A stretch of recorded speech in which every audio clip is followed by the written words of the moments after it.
Now, this is a bonus/tribute episode of the Virtual Memories Show podcast. I'm your host, Gil Roth. Earlier today, the news came out that Ed Ward had been found dead in his apartment in Austin, Texas. It's May 4th, 2021. I haven't seen any other details yet. I'm assuming it's legit based on the response and source on Facebook, etc. So in that spirit, I'm reposting my 2016 and 2019 conversations with Ed in this tribute episode. Now, we talked in advance of both volumes of Ed's History of Rock and Roll, which are amazing works of research and analysis and love. Actually, just a few weeks ago, Ed's work came up when I was recording with Louis Menand about his book on post-war art and thought in the West, and his section on rock and roll credits Ed's work extensively. Book 2 of the History of Rock and Roll ends in 1977 with Elvis's death, and it's really sad that, we're not going to see a third volume of the history. I know Ed had already planned out the exit point for that book, the end of rock and roll, and I would have loved to have seen how he covered that post-Elvis era, especially because it overlaps so much with his own career as a rock journalist, and seeing how he would have integrated the heavy-duty research he was doing with some of his personal experiences, I think would have made it a literary gem. Now, I only spoke to Ed twice. We sat down in person twice in New York. He had a million stories, and even though both of our conversations went long by my podcast standards, I know we didn't even scratch the surface of his experiences and stories in the rock and roll scene and beyond. I mean, he had other parts of his life, like his side obsession with pre-expulsion Spain, his literary leanings. De Quincey came up, The Confessions of an English Opium Eater, at one point, I think in our first conversation, which surprised the heck out of me. And just the draw that Europe had on his soul. And so much more. He was, again, from my conversations with him, and I don't profess to have any great long experience with Ed, just 3 or 4 hours of talking, it was clear that he cared deeply about rock and roll, but also about the musicians who made it as people and the places where they all came together, the scene, as it were. I mean, he knew the personalities and the unsung heroes, and he got the importance of bringing a real journalistic eye to it all, rather than the access-based journalism that characterizes a lot of music and entertainment writing in general. All of that said, Ed was also really straight up about the harrowing aspects of the freelance writing life and the financial binds that can constrict like every other choice we make, especially as our days grow shorter and our energy wanes. It's why I haven't heard any details about his death. I don't know anything about the circumstances. I just know it's awful that he's gone. And I hope listeners will pick up both volumes of the History of Rock and Roll, check out the collections with some of Ed's journalism, and learn about the role that Ed Ward played in chronicling one of the defining art forms of our time. Now, here's the bio I ran from the 2019 episode with Ed. Ed Ward was the rock and roll historian on Fresh Air for more than 30 years, reaching 14 million listeners. At the time, he was the co-host of the Let It Roll podcast. His writing has appeared in the New York Times, the Wall Street Journal, and countless music magazines. He's the author of The History of Rock and Roll, Volume 1 and Volume 2, and of Michael Bloomfield, The Rise and Fall of an American Guitar Hero. He lived in Austin, Texas. Now, here's my 2016 conversation with Ed, recorded at the offices of Flatiron Books, which published both volumes of his history.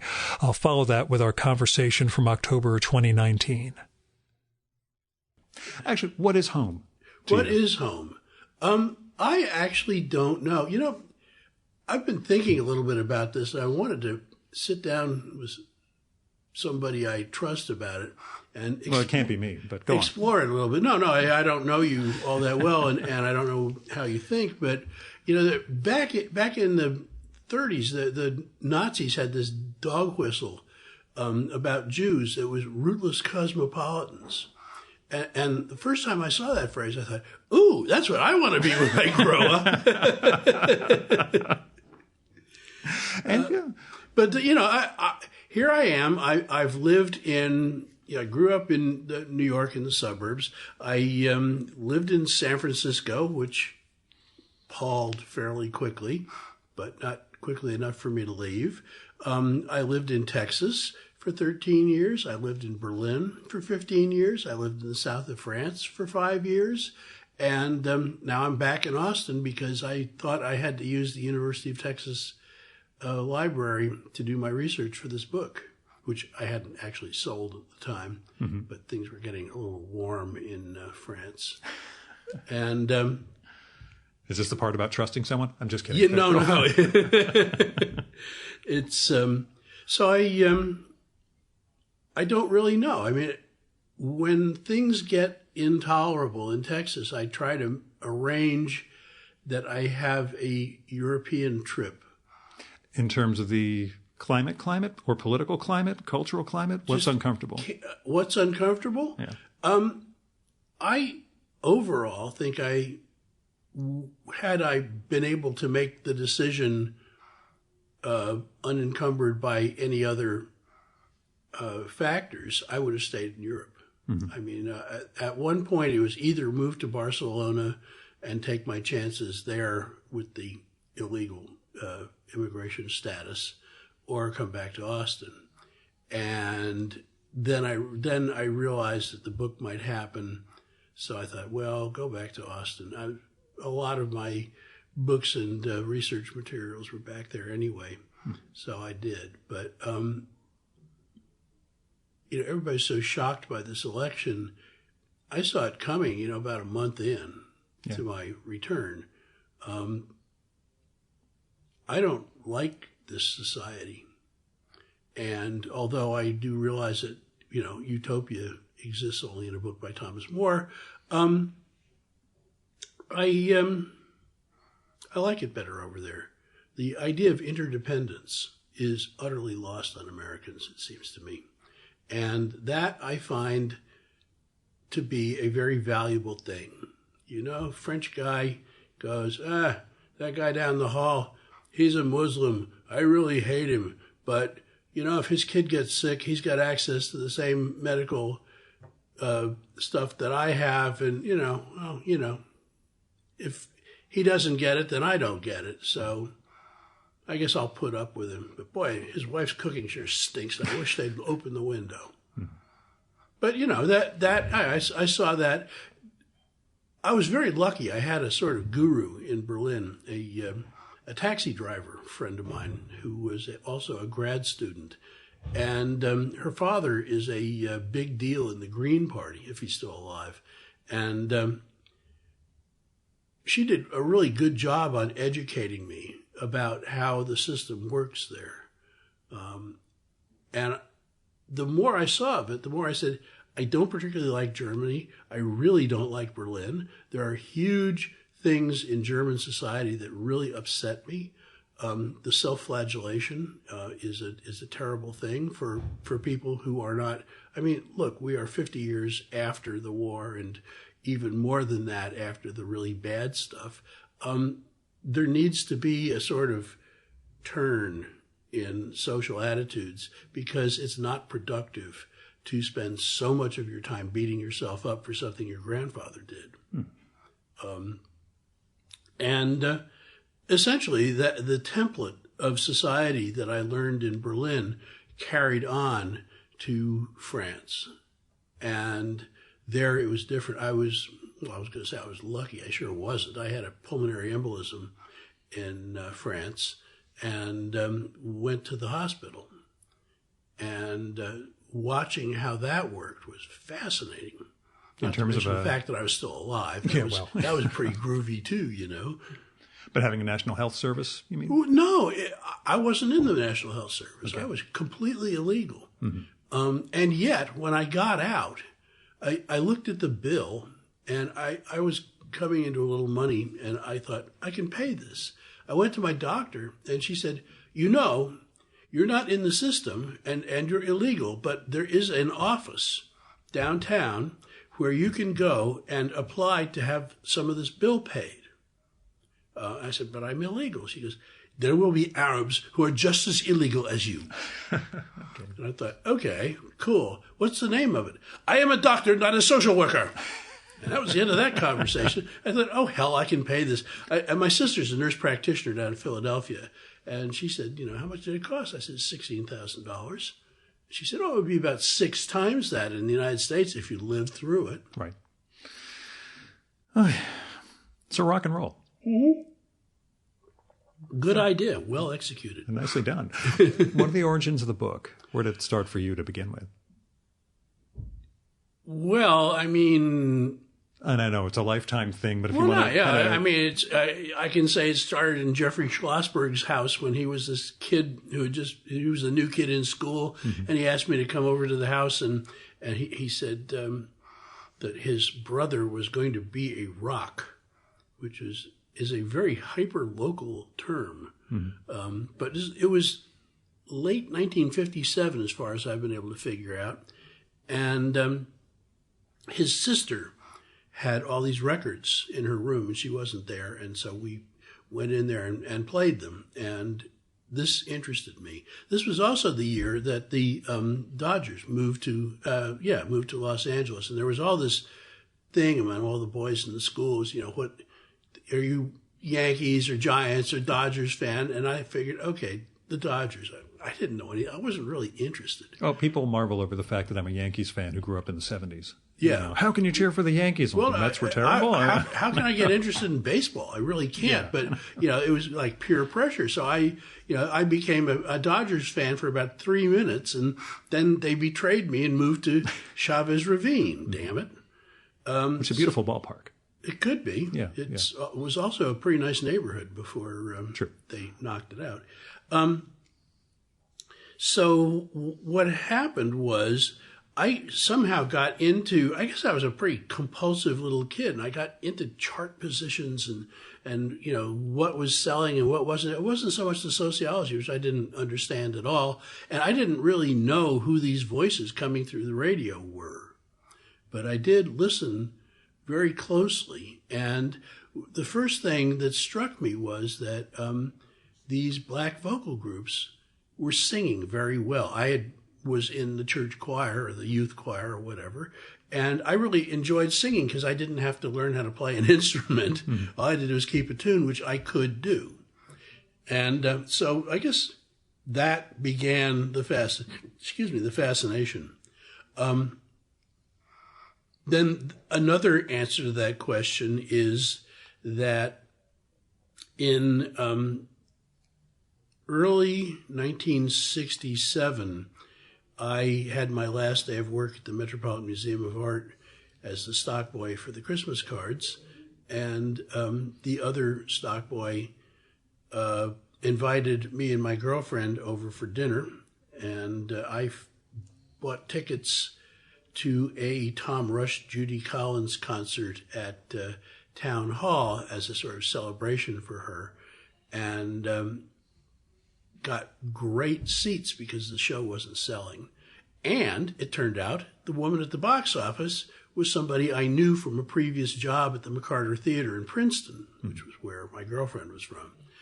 And so we were there at intermission, and she gave us tickets for the price of the gods. Yeah. She gave us tickets on the floor real close in the press section, because there were no press tickets called for, and, she could sell them, and no big deal. And anyway, so we're down there at intermission, and this guy behind me stands up, and he's got magazines clutched to him, and he's looking around for important people. And I just read a thing in the Village Voice that said, behind a door in the West Village, an 18-year-old ego burns. And it was Paul Williams, who had come down from Cambridge, where he grew up, and taken his magazine, Crawdaddy, to New York. And he hadn't yet published an issue in New York, so he was looking for advertisers, people with record companies and stuff, which he really knew because his mother had a jukebox business and was a promo person for radio stations in Massachusetts. And I said, "Are you Paul Williams?" And he said, "Yeah." And I said, "I have something you might be interested in. My girlfriend's father stole some galleys from," actually, it was Macmillan. How about that? And here we are. This really didn't happen, folks. Yeah, no one's listening. It's okay. And of Bob Dylan's new book. And he looked at me with contempt and he said, "I'm sure if Bob Dylan was doing a book, I'd know about it." And my girlfriend, with her liquid eyes, looked up at me. "Oh, but he is." He said, "Prove it." I said, "Okay. Tell me where you are and I'll bring it into the office." So I was staying with her out in Princeton. Her father was a polymath and a busy cultural man, which it also probably influenced who I am today. Mm-hmm. And so I brought in the galleys of this book, Tarantula, which was completely unreadable. I mean, we looked it over, and her idolization of Bob Dylan notwithstanding, she said, "I don't think this is very good." Yeah. "Daddy, are they going to actually publish this?" He goes, "Well, no, apparently, not yet." Yeah. And so I thought, well, so Paul should see this. And he did. And, it was unmistakably what it was, which blew Paul's mind. And so we sat around talking for a long time. And then he said, "Can you type?" I said, "Yes, quickly and accurately." He said, "Not so much, but..." "Well, none of us can. And I'm beginning to accumulate enough stuff for the next issue of the magazine, but I need it typed up on pages, because that's how they did the magazine." I couldn't believe it. They laid out the page with the typing on it, and then they photographed it, and then this printer put them all together for them. Mm-hmm. So suddenly I was an employee of Crawdaddy. And one of the things that did was it exposed me to Paul's knowledge of the music business, which was really extensive. He asked to borrow the galleys for Crawdaddy, for Tarantula, and went up to Paul Rothschild's office at Elektra Records and made copies. Paul, in return, Rothschild, gave him a copy of a record they weren't sure they wanted to put out. They'd spent not all that much money, but it was a West Coast artist that they weren't entirely sure was a direction in which Elektra should be moving. So they'd only printed up like 500, whatever was the minimum you could get. And so he gave Paul a copy of this, and Paul brought it back down to the office. It was this band called The Doors. Yeah. So we listened to it and decided it was okay. And so Paul took that intelligence uptown. But what he told me was that you should always read the trade magazines. And he taught me how to read Billboard. Mm-hmm. In fact, he was so compulsive about it, he couldn't afford to put down, $185 or whatever a subscription cost all at once, because we would sleep until the mail came and go downstairs and see if anybody had mailed us cash for a subscription. Yeah. That was how we lived. Mm-hmm. And I remember this one night, it's one of my great New York memories. We were right above the 6th Avenue, 4th Street subway station. And one night it was snowing. We had this giant snow that went on for days. But it was whatever day Billboard comes out. So Paul bundled us all up into our coats, and we went up to Times Square, and Times Square was deserted, except for this little shacky newsstand. And we went there and bought a copy of Billboard. And I said to the guy, "Why are you open?" He says, "Because there's people like you." He made $2 that, so far, maybe more that night. Yeah, nowhere else to go. Right. Who's the book for? Who's the book for? Same as the news vendor being open, for people like you. Who are the people like you for the history of rock and roll? Got it. Well, I don't know. I think here's another story. I think in stories. Let me finish this coffee here. It makes the stories go, more energetically. Yeah. Indeed. And that is the idea. I was out to dinner with a woman some weeks ago, and she excused herself to go off to the ladies' room and came back, and she said, "Boy, I really like the music they're playing here. What is this?" And what it was Maybelline by Chuck Berry. Mm-hmm. Now, this woman, she, I don't go out with 20-year-olds. She was 50 years old, and she didn't know Maybelline. Right. Parallel to that, I had a friend who was teaching a history of rock and roll course at the New School, and he reported with incredulity that he had fired off a quip. Keith Richards learned the Chuck Berry riff and made a career out of it. And nobody in the class There's tumbleweeds laughed. rolling by. Yeah, right. And he was just completely taken aback. And I'm thinking, look, if these people don't know Chuck Berry, then, what chance does Wynonie Harris or the Burnett brothers or any of these other people have? I've been doing this thing for Fresh Air now for 30 years. I've been doing these little 8-minute chunks, and people have always said, why don't you do a book of your pieces for the show? And the reason is because it has music cues and other such stuff, and I don't know how to translate that into... Yeah, is anybody going to want to read, play this track 1 minute and 3 seconds, fade during second chorus? No, they're not. So I had another book that I wanted to do, and my agent couldn't sell it, which I think is a real tragedy, but so be it. So I said, well, I've only got one more idea, which is to do a history of rock and roll.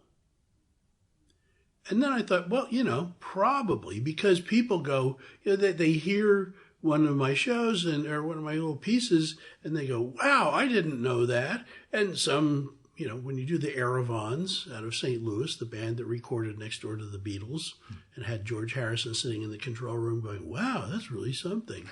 That's pretty obscure. But when you do a piece on Lonnie Mack, that's not terribly obscure. And I've done things that were even less obscure than that. And people go, wow, man, I didn't know that. So I figured there's a lot of ignorance. Plus there's the need to order all these stories sequentially and integrate them with the social phenomena. I mean, if I were subtitling this, I would make a terrible commercial mistake, and I would subtitle it A Social History. Because that's what it is. And there is a large narrative in this volume of the book, which is that the popular music tradition of artists and repertoire, where repertoire was given to artists to record, was on its way out. The early performers would do what they were told, and some of the time they had their own repertoire, which they had written or come upon, but other times they went into the studio and said, what do you got for me? Right. And so they were dependent on these guys. The audience was dependent on what the artists served them. And so it was very much a chain of command, very hierarchical, that the consumer had nothing to do with. Towards the end of the book, we see this beginning to change, although it's not apparent yet. The audience is forming the performing unit writing their own material and daring the record companies to commercialize it. This starts with surf music, which comes out of the Ventures, who are from Seattle. But in Balboa Beach, there was Dick Dale, who was a Lebanese bouzouki player who translated the Greek music that he played in his family's Lebanese restaurant into the electric guitar, which he did because he owned a music store on Balboa Beach. And he was also friends with Leo Fender, who had a factory nearby, and who used him as a beta tester for his amplifiers and outboard units like the Fender Reverb. Also gave him guitars to test out to see if they were performing like Fender thought they should. So this attracted huge numbers of teenagers to this theater. Dick Dale's father was very supportive of him and helped him with his own money to hire this ballroom, which had been a big band ballroom in the 30s in Balboa Beach. And they filled it, 800, 900 kids every week. And the kids went, wow, this looks fairly simple. We can get a Ventures, play guitar with the Ventures book, and then spend $75 on a cheap guitar at Dick's store, and then we can have our own surf band. And, you know, the early surf music is very derivative of, you know, it's like a Dick Dale track with like three notes in the melody. Playing three notes in the melody changed. And then this became a phenomenon, and this sort of doo-wop group in Hawthorne, which was comprised of the sons and relatives of a failed songwriter with a lot of connections, or he'd blagged his way into meetings with people in the legitimate Hollywood music business. They were, you know, performing or rehearsing in their garage, and two of them went fishing one day, and one of them turned to the other and said, you know, there's a lot of this surf music that's instrumental, but nobody's singing about it. And there's so much fun to be had. Why don't we write songs with lyrics? And the other guy said, well, you know, Brian would like that because he's all about us singing vocal arrangements. And thus the Beach Boys were born. Murray Wilson staked them to one recording session with this husband and wife team of songwriters that he knew in Hawthorne. They recorded Surfin'. It began to sell so much that the husband and wife leased the record to somebody else, and Murray Wilson, the father, went to his friends at Capitol and said, my sons have a band and they want a recording contract. And they went, oh, God, here's Murray again. But on the other hand, Capitol had just lost Dean Martin and Frank Sinatra to Frank Sinatra's new label, Reprise, which Warner Brothers gave him. Mm-hmm. And they needed something because all they had was the Kingston Trio, and that made them very nervous. So they said, okay, here is the audience determining what's coming out. The Beach Boys were very successful. Over in England, it's a different story. It's a very small area. It's a very small number of people. But in terms of media, it's very important because it's England. Yeah. But London is the only place the music business is, which is what they told Brian Epstein when he came down from Liverpool and said, I've got a bunch of lads who are very good. And they said, Brian, you got a good job. You're selling tons of our product. You're going to be rich, you know, because you're in your family business. Go back to Liverpool and leave us alone. But he didn't. And there was another audience-generated musical group, and as well as the Rolling Stones getting together in London as part of a fringe of the jazz scene in London. So these were the two audience-generated groups, which comes out of Skiffle, which was a sort of not really an offshoot of American the American folk craze, which was another audience-generated thing that wasn't yet on the charts in America.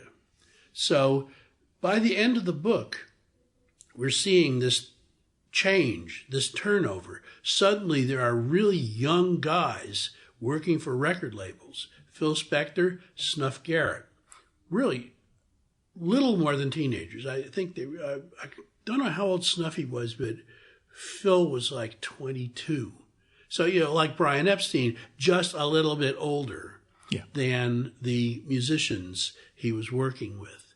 And this had never been done before. You worked your way up, from the guy that picks up the pencils and scores in the studio and puts them back in the file to sitting next to the guy at the desk and, getting him coffee, that kind of stuff. And you work your way up into A&R because you've listened to so much stuff, which songwriters are right for which performers. This is becoming irrelevant. Not entirely, because it continues to happen in black music and in country music. But this is the paradigm shift. I end this in 1963. In December 26th, Capitol Records decides to exercise its option to put out an EMI record from England, which is I Want to Hold Your Hand.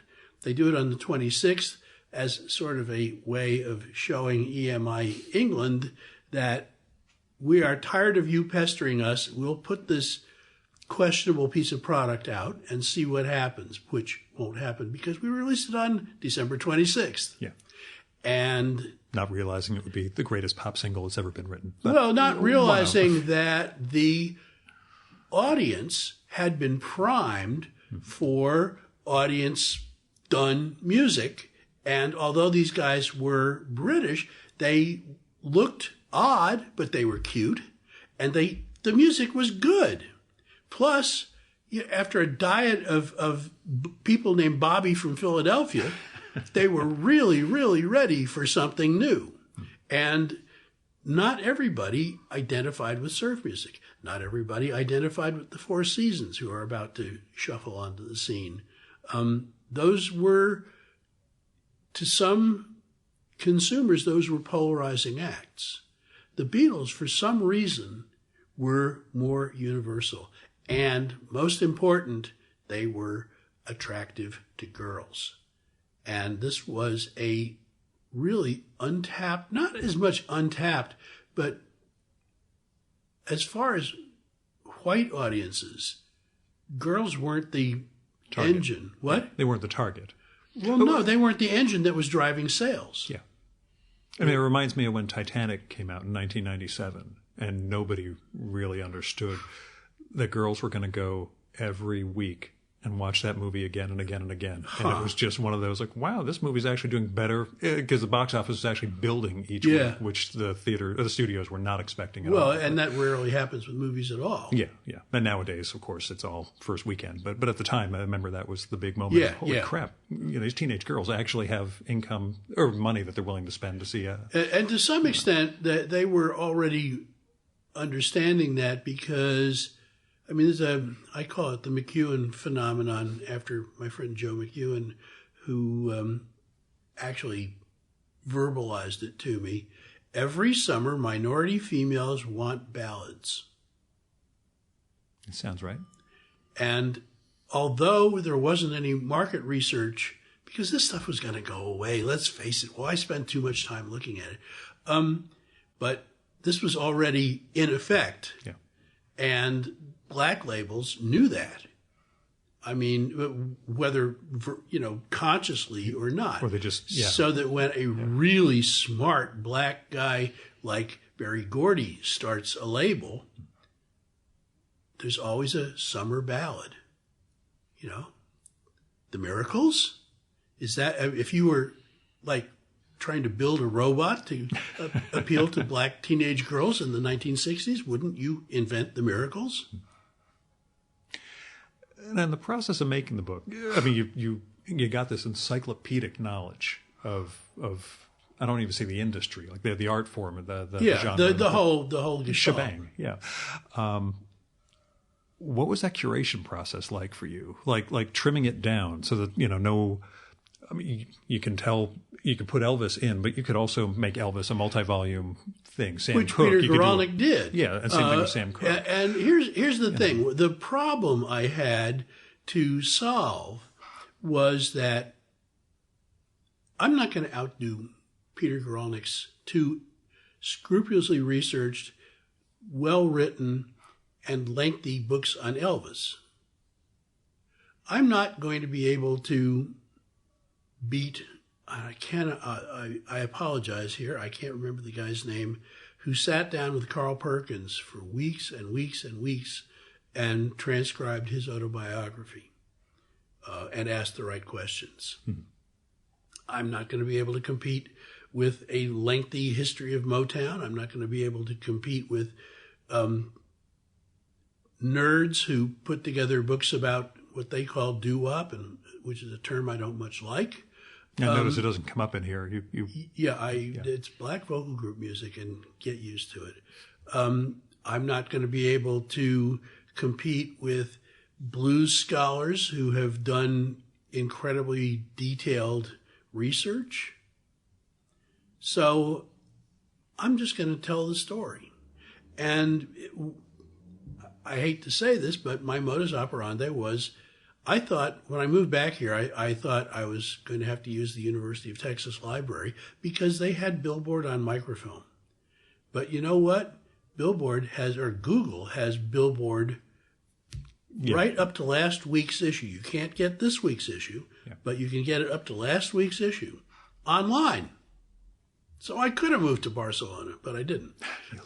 You lost out on that one. I went to Barcelona for the first time this October, which... That's the right time. Yeah, it was beautiful. But, we didn't bump into each other, or maybe we did, and I had no idea it was you. But No, I wasn't there very long.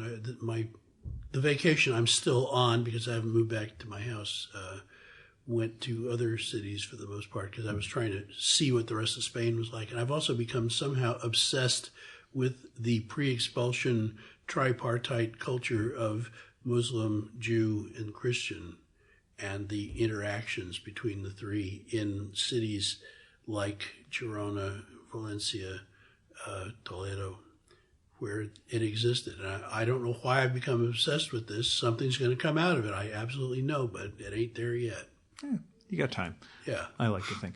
But anyway, I read every issue of Billboard right up to my cutoff date. And I know how the story ends. So I see little details that are emerging. It's like, oh, wait, that came out then? Nobody knew that, huh? And there's stuff that I noted and there was no way to put it in. Towards the early 60s, I guess 1961, 1962, this guy named Ronnie Dio kept putting out singles. Now, I knew him as Ronnie James Dio, who replaced Ozzy Osbourne in Black Sabbath. And I know that he's dead. I never knew that he died at a reasonable age, because he must have been in his 70s. Yeah, if he was putting out music back then. Right. Yeah. Who knew? I may find a way to sneak that in. It was just like, wow. It was weird. My way of taking notes was I had these pads of paper, 8x10 pads of paper, that were lined, that I stole from the University of Texas, because I teach a couple of courses to the informal classes every year. And one year they just had this pile of pads. I said, anybody want a pad? And nobody did. So I took them home. And so I just filled that out week after week with, what the stories were and making notes about records that were coming out or snappy quotes. Then there would be a point when I was tired of researching.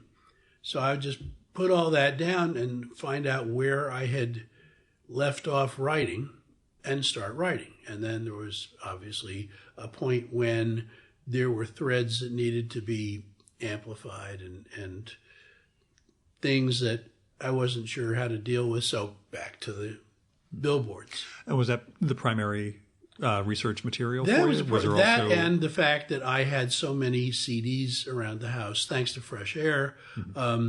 Everybody sent me stuff, and nobody gave me liner note writing gigs. So you use that term for the acknowledgments in the back of the book. So I What? thought that you use liner notes as the acknowledgments in the back. So. Another lesson from Paul Williams: always read the liner notes. Yeah, and find out who was the engineer, what musicians, if you can, were on the sessions. And boy, that opens up a whole universe of connections. I'm good at making connections. In the process of the book, did you go out searching for interviews also, or again was the No, I Billboard didn't want that. Yeah, I wanted this to be all from documentation. And to the extent that there are interviews in there, I tended to take them and acknowledge them from things like the Carl Perkins biography. That story about how he came to write Blue Suede Shoes is absolutely charming. I took things out of the whole story of Elvis getting out of the Army and running into Marion Keisker at the press conference that was there to talk about that. That I got from Goralnik and from Jerry Hopkins, who has also done a wonderful. He did the first biography of Elvis that wasn't, as comprehensive. It wasn't as comprehensive because Elvis was still alive, but also it wasn't just crap for teenage girls, quickie. Elvis, his loves, his favorite color, those kind of things. Were there myths that you blew up over the course of working on this that you regret blowing up? Like myths that you thought, actually, I kind of like that over the truth, but, obviously. Yeah, I can't remember anything specifically. There was one that I was going to put in that I couldn't figure out how. And in fact, I don't know if I even mentioned the Chantel's recording of Maybe. There is a long-held story that George Goldner put them through almost 100 takes of that song so that Arlene Smith her voice would be pleading. Yeah. It's take 3. Sorry. But again, we get these myths and especially when you have an iconic art form like this. That almost seem preferable to the truth. It seems to me I typed the words "the truth is more prosaic" a couple of times, and honestly, you surprised me with that question. I can't think of anything specific right now. But you do know it may come up. I may. I don't know if you edit this. Not enough. Were there unsung heroes you were looking to flag over the course of this? Of course. I have my favorites. The Five Royales are repeatedly they come up in they're very important. If you ever listen to their recordings in depth, you'll realize how very important they and Sam Cooke were in translating gospel into something that transcended the black vocal group sound and went towards soul. I mean, soul as a word only emerged in the early 60s. Yeah, I was surprised discovering that in the book. Yeah. I just had assumed somehow that it kind of predated with blues and everything else. It had been else. in the black community. And as I noted, with the instrumental album that Ray Charles and Milt Jackson did, Ahmet Ertegun titled it Soul Brothers. And he obviously, he was real tight with the black community. He was tight with Ray Charles. And I can see Ray saying, well, me and some of the Soul Brothers did this.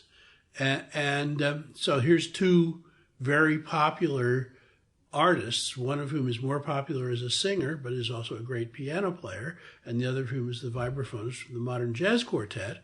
And I can see Ahmet going, I'm going to call this Soul Brothers. Mm-hmm.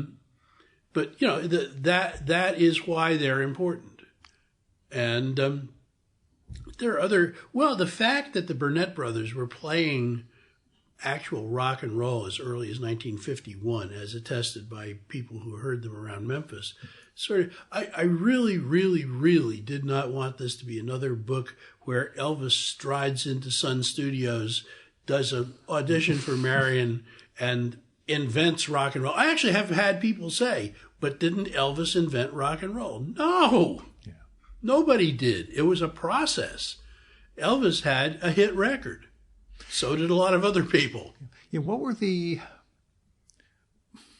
would say that the key elements behind rock and roll's emergence? I mean, you go into, in some areas, something as prosaic as the shellac shortages during World War II, restricting the amount of singles that could be made.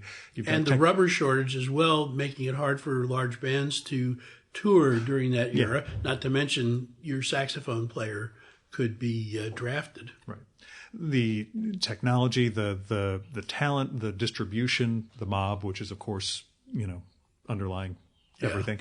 Out of that whole gestalt, like what do you see as like the key drivers for rock and roll to exist? The key drivers, mostly age. There was a generation coming up of teenagers whose, in the black music, they were rejecting the sort of silky Mills Brothers type of group singing. And there were renegade gospel people like Richard Penniman. So that you have these groups reworking classic Broadway tunes or classic popular tunes like Gloria, Sunday Kind of Love. What's the one from Holiday Inn? Stormy Weather. If you're in New York, if your group couldn't do at least two of those, get out. Right. But that, you could do that. You could audition with those songs as a way of convincing somebody that you should make a record. And then, of course, there was Little Richard, who was a complete maverick. He doesn't come putting it mildly, but go on. Well, no, I mean, he's a one-off in terms of the black music industry. He came out of nowhere, and somehow Art Rupe, who owned Specialty Records and who had, his actual name was Art Rubenstein, he'd moved from Pittsburgh to Los Angeles to record gospel music. And he and Bumps Blackwell, who was his A&R guy, heard something in this tape of rather undistinguished blues material that Richard had mailed to them and decided to record him. And fortunately, Richard was on the road and couldn't come to Los Angeles to record. Bumps was getting married in New Orleans, and it was a lot more convenient to record in New Orleans. And people say, why do you call Tutti Frutti the first rock and roll record? Well, I don't, but it did something that Elvis's records and other such records hadn't done. It had an almost metronomic beat. Now, I don't know whether that was because the band was already packing up and because they hadn't gotten anything useful, and there was no union 3-hour rule, but they were pretty disgusted. And, they'd gone and had lunch and talked among themselves. And, I think Richard came back and did yet another. No, they went to lunch at the Dewdrop Inn, and he jumped up on stage and started singing this filthy song that he did in gay bars. And Bumps went, that's it. And the band, no doubt, was going, oh, God, we got to come in the afternoon, too. But they went back to Cosmo Matassa's studio, and Art Rupe had given Bumps a list of emergency people to call if he needed to do stuff in New Orleans, because he knew New Orleans really well. And one of them was a songwriter named Dorothy Labastri. And he called her up and said, I need a song rewritten. She said, sure. She came down And after Richard became less squeamish about reciting the lyrics to her, Richard, she's a married woman and she's had children, says Bumps. But for the time, pretty racy lyrics. Yeah, the original Tutti Frutti lyrics. That's what I mean. Yeah, yeah, they're not for the time pretty racy. They're pretty racy. Yeah. And so she sat there, and while the band fulminated, she rewrote the lyrics.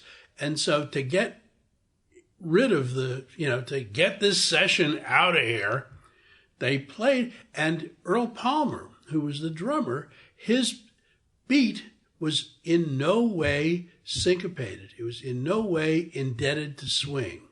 You listen to Hound Dog, either by Mama Thornton or by Elvis, and there's this give and take in the rhythm section. This sort of flow, syncopated, doom, doo doo doo doo doo doo, and that didn't work for this. This was bang, bang, bang, bang. And I say that's where rock and roll was invented, because if you listen to any rock group from the 60s or 70s, you listen to the drummer, and that is essentially what they're doing. I mean, rock and roll lost its role during the 60s, during the late 60s.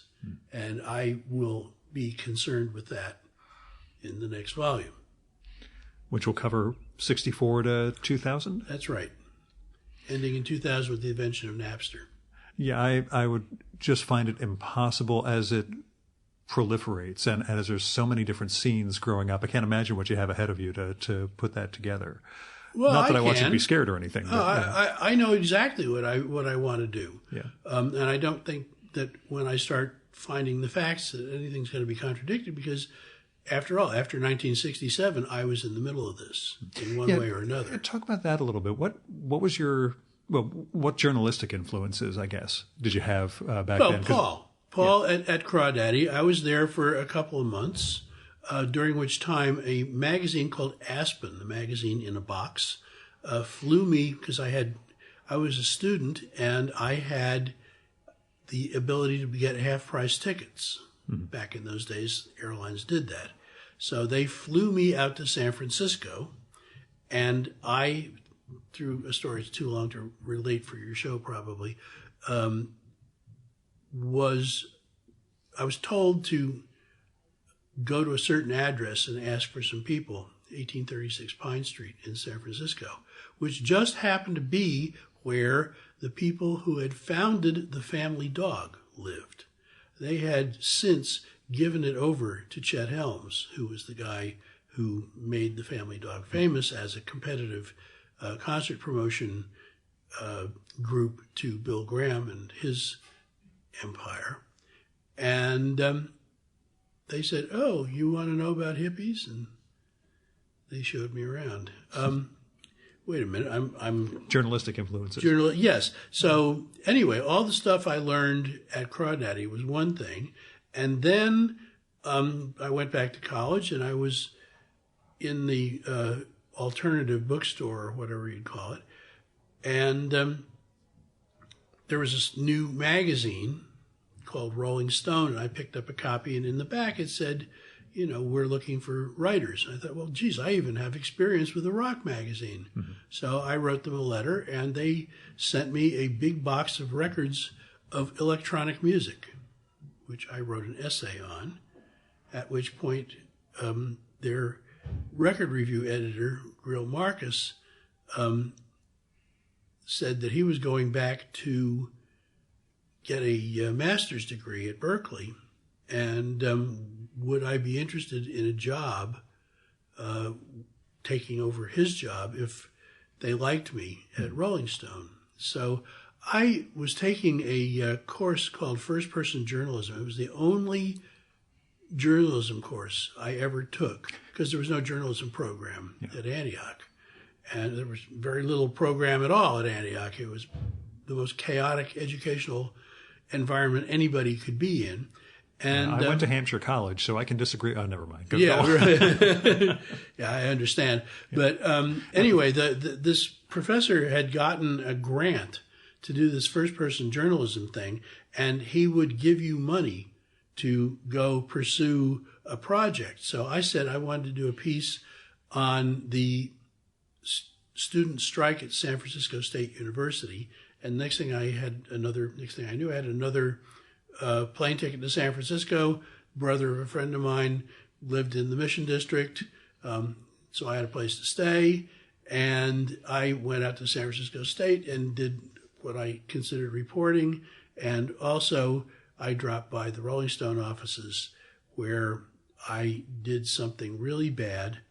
I was talking to some of the editors in Jan Wenner's office and getting along very well with the managing editor, John Burks, and Jan steamed into the room and he says, "I can't believe this. John Lennon has just married someone named Yoko Ono." I said, "Yoko married John Lennon?" He said, "Oh, I suppose you know who she is." I said, "Well, actually I do, because my interest in avant-garde classical music had taken me to the New York Avant-Garde Festival, which Charlotte Moorman organized every year in New York. And so, like a good little suburban high school kid, I came down, and there was this stubby little Japanese woman at all the performances. There was sort of a merch table area that they set up in Judson Hall. And I was fascinated. She was selling a composition by the inch called Snow Falling in Kyoto. She had recorded the snow falling, and you could buy inches of this. She also had a book called Grapefruit, which was a collection of her pieces that you could perform, instructions for performance pieces. But it was $10, and that was a lot of money. I mean, a first edition of Grapefruit now, I don't want to think about it. But anyway, I said, "Yes, I do know who she is." And then he stormed out of the room. And I thought, well, I am not going to be working for Rolling Stone.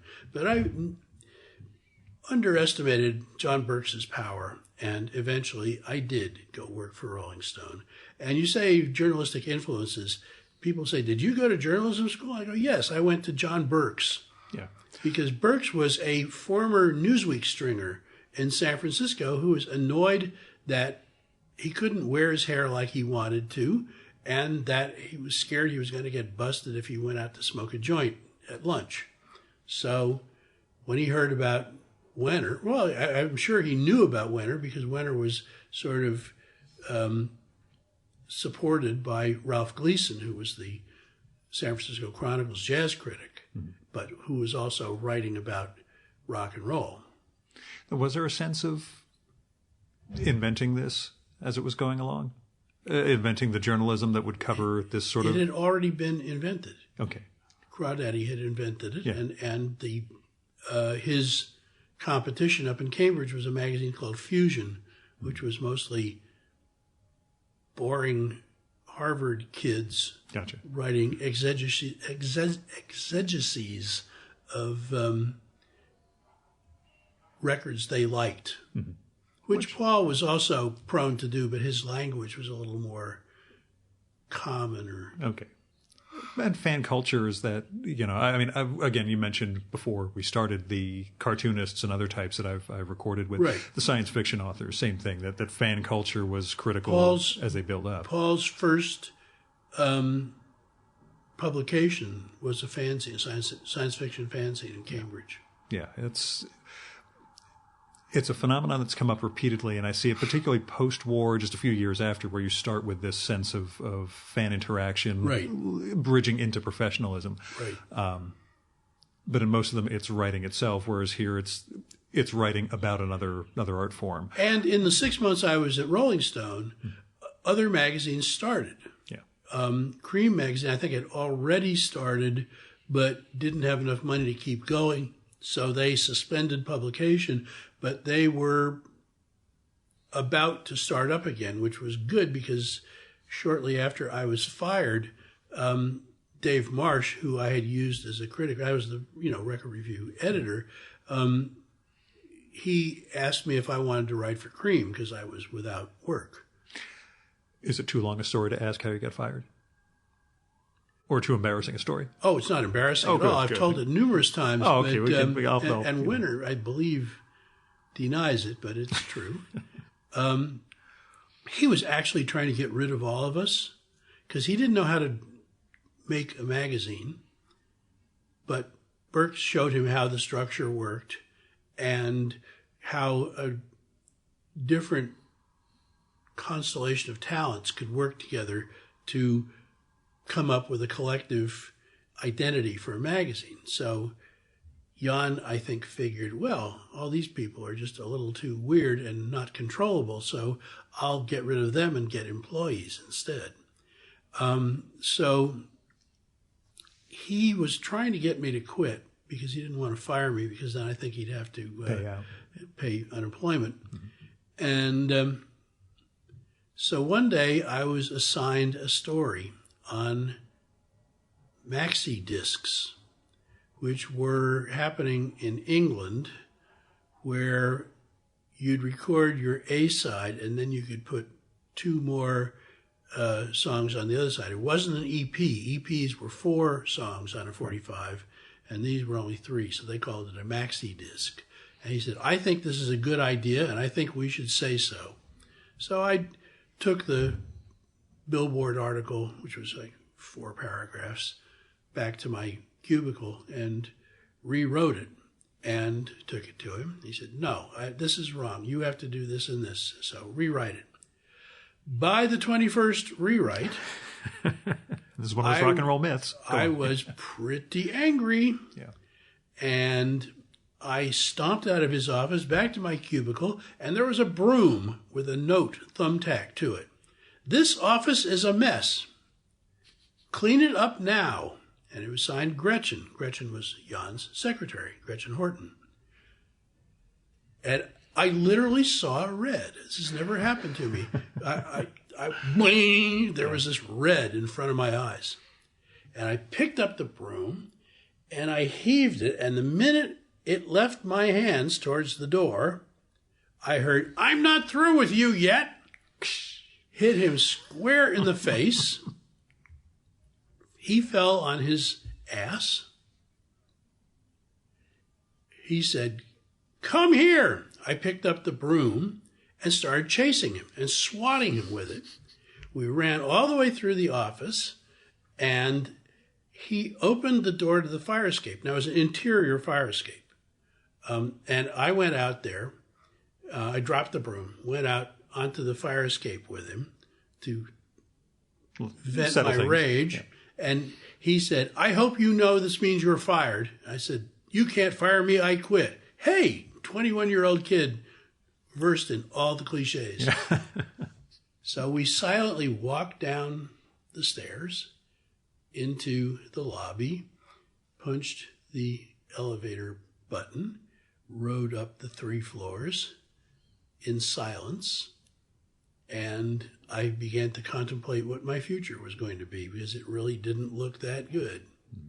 So I lasted the week out, or I don't know how long it was, but a lot of people had already gotten fired. In fact, there had been a meeting shortly before that where he called us all together and said, now listen, I hear there's a lot of rumors that people are getting fired. I have just fired my last person. I want you to all just to get back and stop worrying about your jobs. Later that afternoon, he fired somebody. So, I didn't know what was going on. He was looking for a replacement for me. He found John Landau. John Landau has never liked me. I don't know. I don't hardly know him. And so there I was, embarked on my new career as a freelance writer. Did you ever look back? Or has it pretty much been, an arc this entire time? Well, it was a valley for quite some time. Yeah. I learned a lot of things, like, fortunately, I'm a real good cook, so I learned how to eat on almost nothing. Yeah. And had many adventures, none of which were particular. I don't know. I was a young kid in San Francisco wishing I wasn't there, and eventually I wasn't. In 1974, I went to a record company sent me to Austin because I was friends with Commander Cody. I was real big on that whole neo-country scene in the East Bay.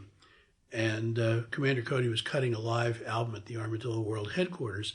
I already knew a little bit about that because one of my publicist friends at Capitol Records, Liza Williams, who is another story, you're going to have to do a lot of deep research on her. She was one of the original Beats. She was in the room when William Burroughs killed his wife.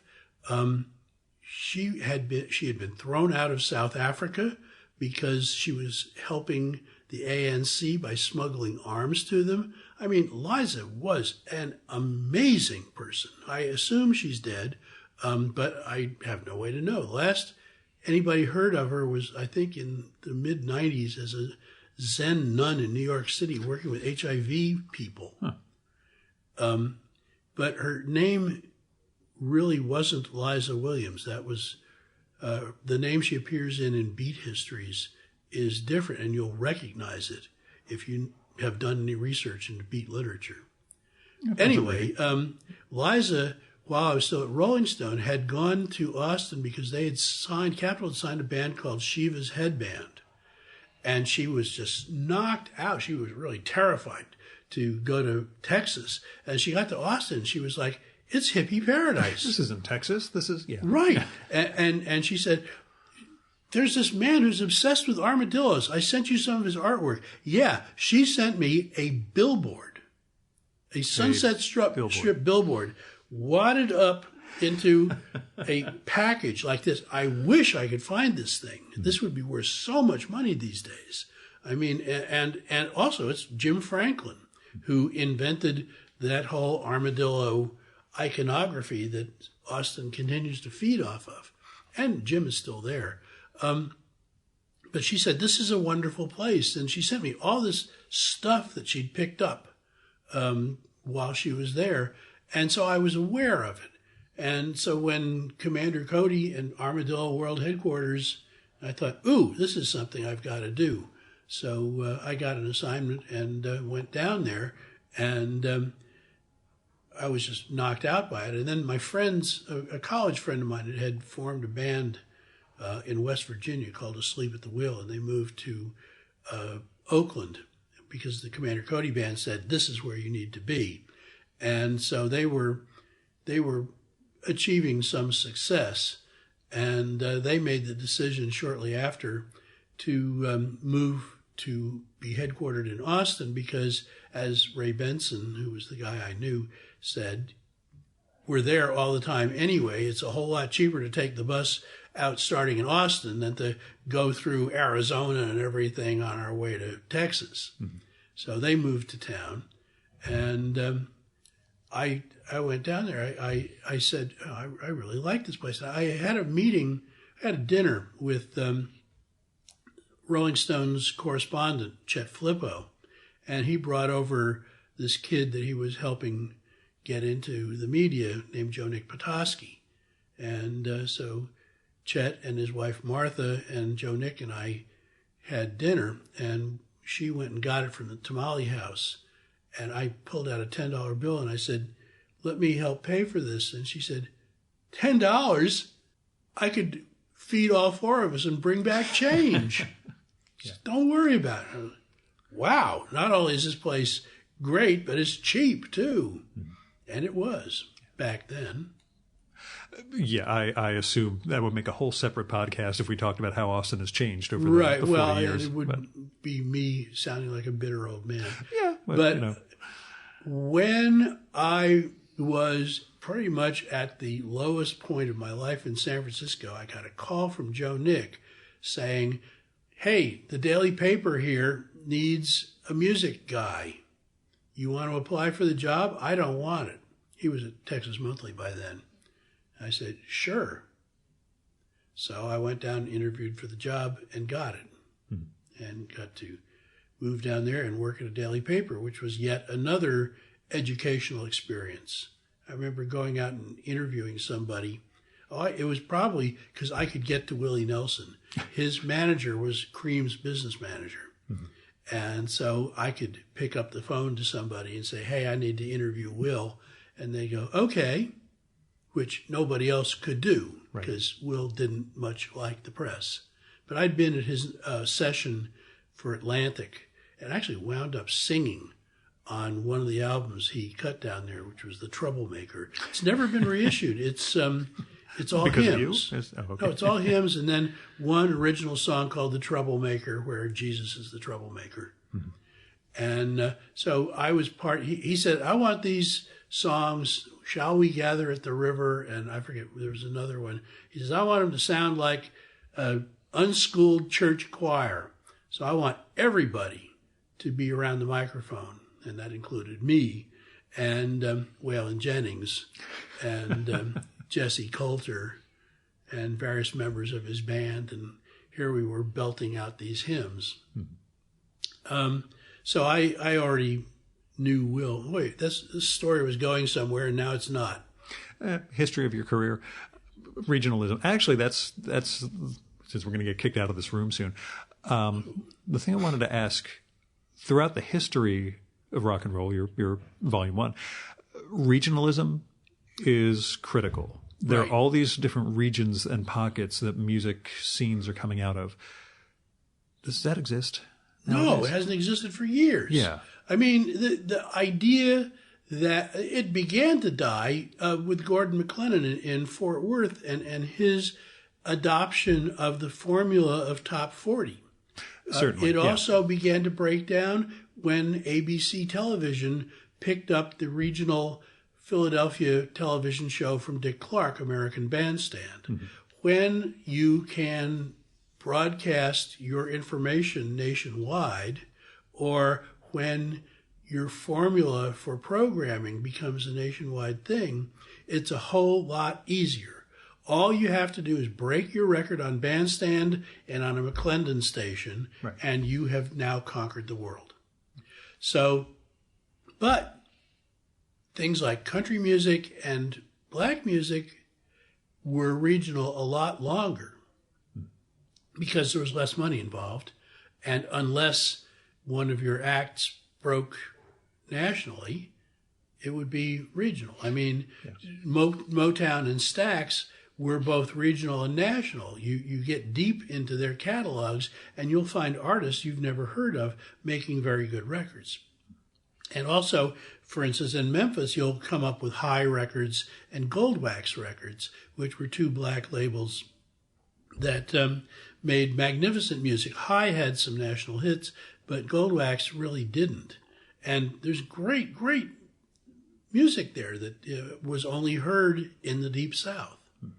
And there was, I mean, when I was in college, 1965, 66, for some reason, the top 40 station in Dayton played the Jefferson Airplane. And when I found out later that that song wasn't a hit, I was amazed. But then when I got to Rolling Stone, I was friends with one of the editors named John Morthland, who had grown up in San Bernardino.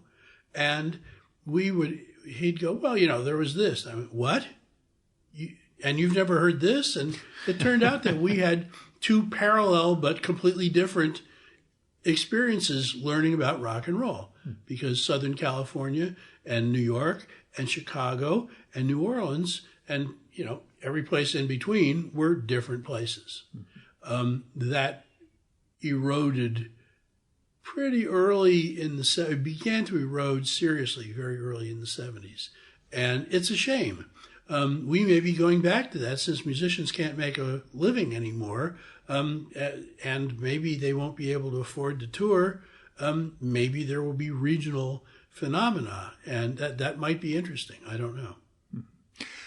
We are going to get kicked out in 2 minutes, but along the same lines of the economics of the music industry changing, how has the journalism scene changed? First, have you seen your influence on subsequent journalists in music? I wouldn't know if Okay. I don't read rock criticism. And that's my next question. Do you keep up at all with kids today? I have lost the thread. I lost the thread when I moved to Europe because the music that was popular there, the American music that was popular there, was not as popular in America. Right. You know, I was sent off to do an interview with a band I'd never heard of, by some magazine I was writing for, and they were opening for Bad Religion, who are an immense band. Yeah. But not in America. Yeah. Oh, that was throughout the 2000s. Every visit I had to Europe, Robbie Williams is the biggest goddamn thing in the world. Right. Could never crack in the U.S. And this band, Green Day, was their opening band. But they also had the #1 album in America, which nobody had bothered to tell Warner Brothers in Hamburg. So they were schlepping along as, the 45-minute set before the megastars came on. Okay. I'm going to let you go. I love the book. Thank you. I think it's phenomenal. And I did want to say that one of the great things you do in it is explore all those regional stories and keep interweaving and intertwining both the regions and the genres and the weird offshoots, which is an amazing achievement to be able to... That's what you get when you read Billboard every week. There you go. Because they're reporting on it all. The first time you see Elvis in Billboard, it's the regional report from Dallas of country music. Mm-hmm. That was his first appearance on the charts. And there's an unsung hero, the woman who was the promo person at the distributor in Dallas. She's the first person who sold records on Elvis outside of Memphis. Her name is in there, too. Yeah, a lot of unsung heroes. Yeah. So, Ed Ward, thanks so much for coming on the Virtual Memories Show. Always glad to be of assistance. And that was our 2016 conversation. About 3 years later, in October 2019, we met up in a hotel near the Javits Center in New York City to talk about the second volume of the History of Rock and Roll. The New York Comic Con was taking place at the Javits that weekend, and Ed was a little puzzled by all the cosplayers out on the street that morning. Among the many weird, oddball things I do, I go to the Antiquarian Book Fair annually here in the city just to see. I don't actually buy anything because I saw the thing that that would have been my big temptation, and the fact that I didn't say I could put together $9,000 for this told me that I'm never going to do that because conceivably, I could have spent that much and felt as though I had this thing as like it mattered, but so I don't do that. The story that I heard about the impact of tech money on antiquarian books is that these guys all have, their status thing. It is all like Ian Fleming first editions and like mid-century spy and crime novels. Wow. The markets for those have blown through the fucking roof. Well, I had an immense collection of posters, both San Francisco ballroom posters and Armadillo World Headquarters posters. And I missed the bubble on that. Right. The one thing I almost spent the money on, it was $900, and I walked away. When I came back, someone had already bought it. They had a poster for the book signing for Richard Farina's Been Down So Long It Looks Like Up to Me. And that was I can't do that. And I got halfway down the aisle and I thought, when am I going to see this again? I came back and the guy had already bought it. So it was 2 days before. Who was the artist?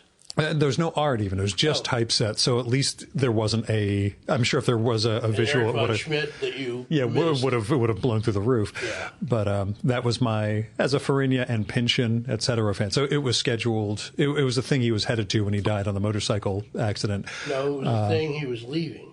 I thought he was headed to a signing. It was north of California. Back home. Okay. So it was the signing though. That was I was like, it's for the best. I wouldn't have had anywhere good to put this. I would have just, had to explain to my wife that, trust me, there's huge significance to this. I saved a couple of the posters from the collection, but they have personal meaning to me. Yeah. The week that I spent in San Francisco in 1967 for Aspen magazine. Mm-hmm. And then, do you know Aspen? No. The magazine that comes in a box. It does. It was, like this, and you open it up, and all the articles were like little leaflets. They were all standalone? But they're like the famous Andy Warhol issue. There was also a flexi disc of this unknown band called the Velvet Underground. I forget what one side was, but the other side is called Noise, and it's never been commercially reissued. Let me ask, because it came up a little bit in Volume 1, and it's much more significant in Volume 2 now. how you get across the act when nobody knows it without being arch.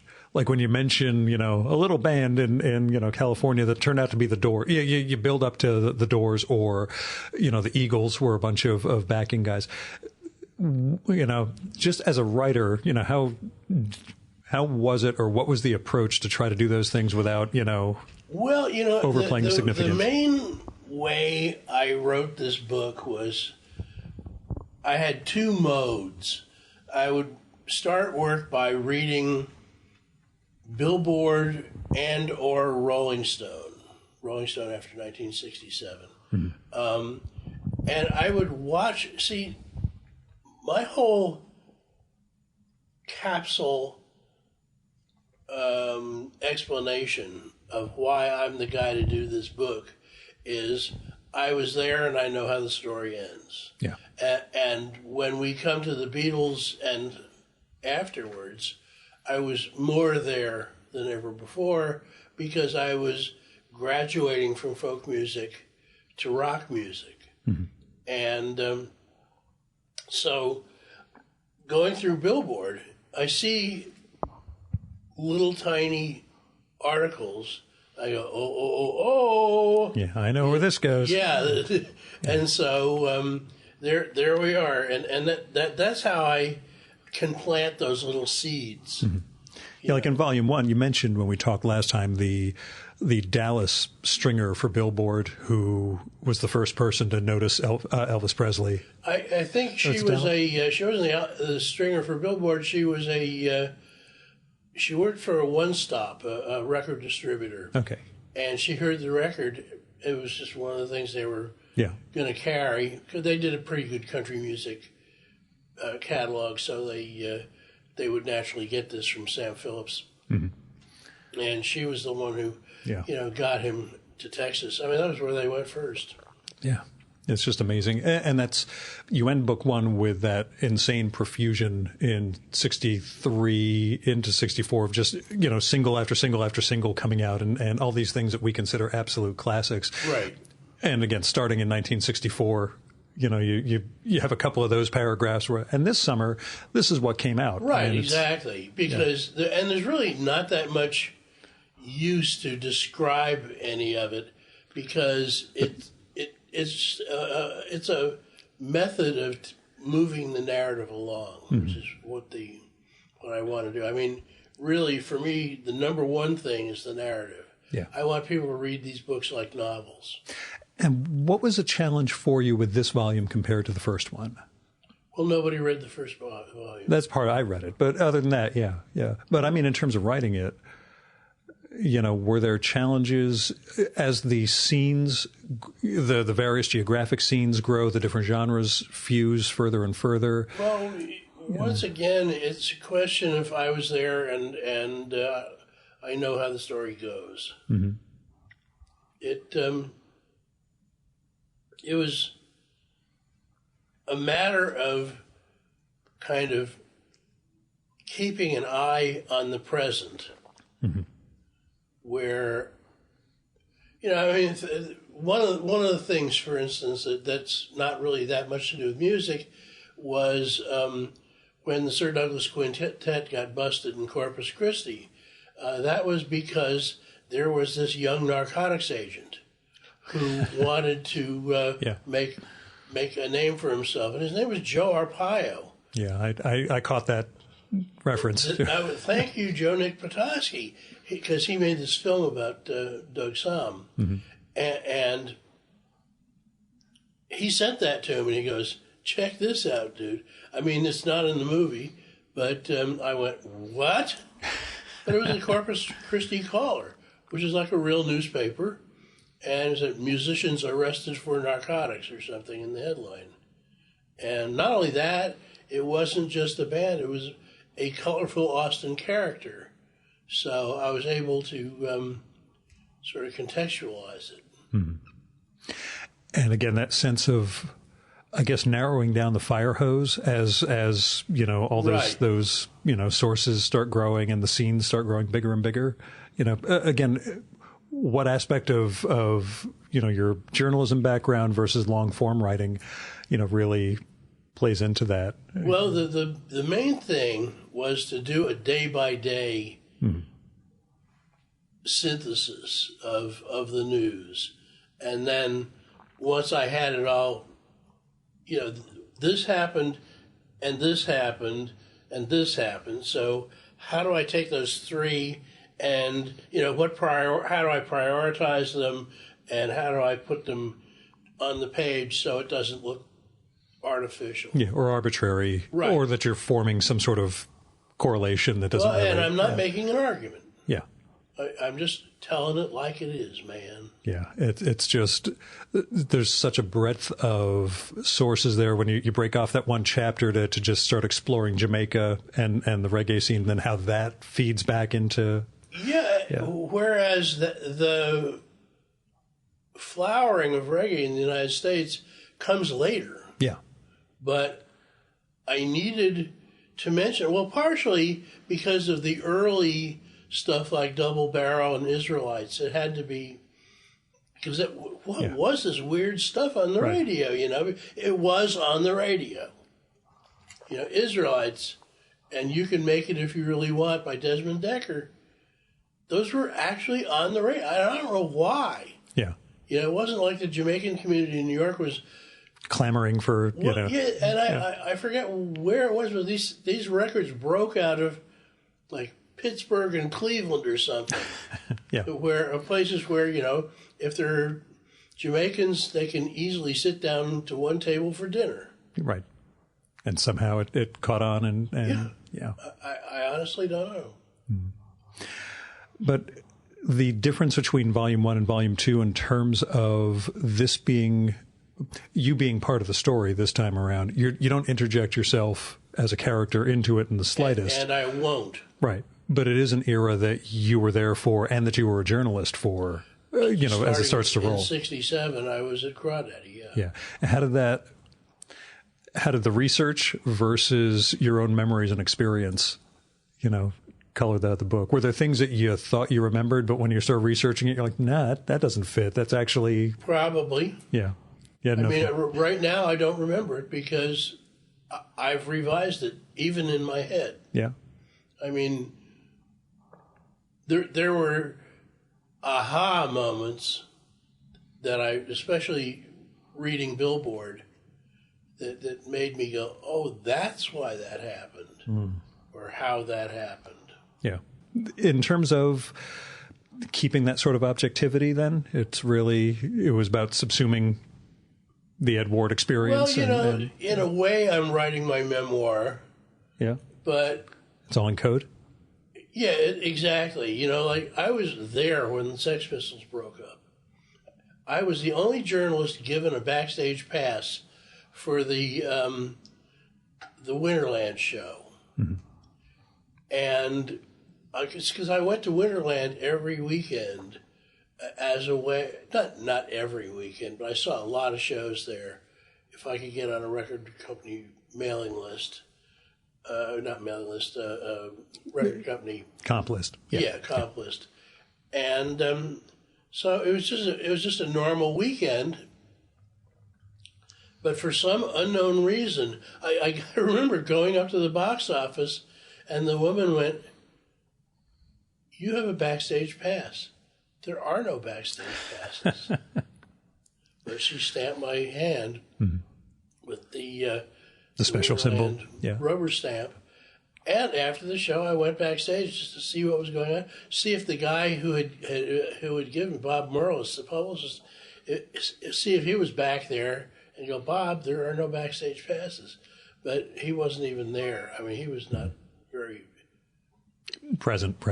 Well, he wasn't that interested, I think, in the Sex Pistols. They were too unruly to really do anything with, from his professional standpoint, I gather. So, I don't know. Anyway, I was there. I was sitting, doing nothing, watching Smith and Jones play ping pong, and there was this great huddle of people who walked into the backstage. There were two areas. There was a room, and there was like a little cabin. And I never got into the cabin, but all my friends with bands were in the room because they were not stars. But this huddle of people, which was Malcolm McLaren and Johnny Rotten and Sid Vicious, moved towards the cabin and went in and closed the door. And I could tell there was tension. And Smith and Jones were just not, they weren't concerned much. They'd done their gig and it was over, and now it was time to drink beer, play ping pong, and wait until Malcolm said, "Get in the bus, lads." So when I say I saw the Sex Pistols break up, that's you saw the door close. But I was there. Yeah, more than anybody else. Yeah. There was nobody else. I forget. It must have been Jones. I wanted to go home and change my clothes to look a little more hip, but I was wearing a Freebie Capitol Records Bob Seger windbreaker. Yeah. And I guess it was Jones. He walks up and goes, "Hey, you like Bob Seger, eh?" I said, "I like free jackets." Yeah. We bonded over that. The merch is always good. Yeah. I'm envisioning that whole satin jacket, 70s. Yeah, this wasn't satin. It was just something that came in a windbreaker package one day to promote a record. Yeah, did you get punk when it was? Did you understand the significance exactly? Recently, the New Yorker had a portrait of Iggy Pop by Amanda Petrusic, and it quoted my review of the first Stooges album. Said something like, "This is loud and stupid and primitive and everything that your parents warned you about rock and roll."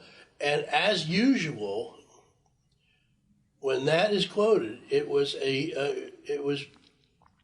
shown as a proof that Rolling Stone didn't get it. I mean, this is scripture in the United Kingdom. They say, "Oh, those fat, bloated hippies, man."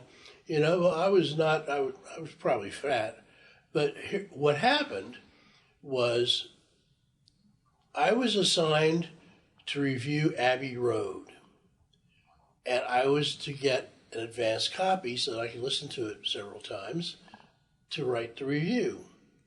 Now, this was supposedly not done, but Rolling Stone pulled some strings, and I got a call from a guy named Jim Peterman in Cincinnati who said he was driving up with the record to give to me. Jim he was formerly the keyboardist with the Steve Miller Band, and he'd returned to Cincinnati because he couldn't stand Los Angeles or something, and went to work for this one stop and became the regional promo man for Elektra Records in Cincinnati. But he also, the one stop carried Capitol, so they had the Beatles record. So he drove it up, and I was in Yellow Springs in college. And he drove it to my house and handed it off. He says, "Well, as long as I'm here, I should give you the new Elektra release." I said, "Oh, thanks."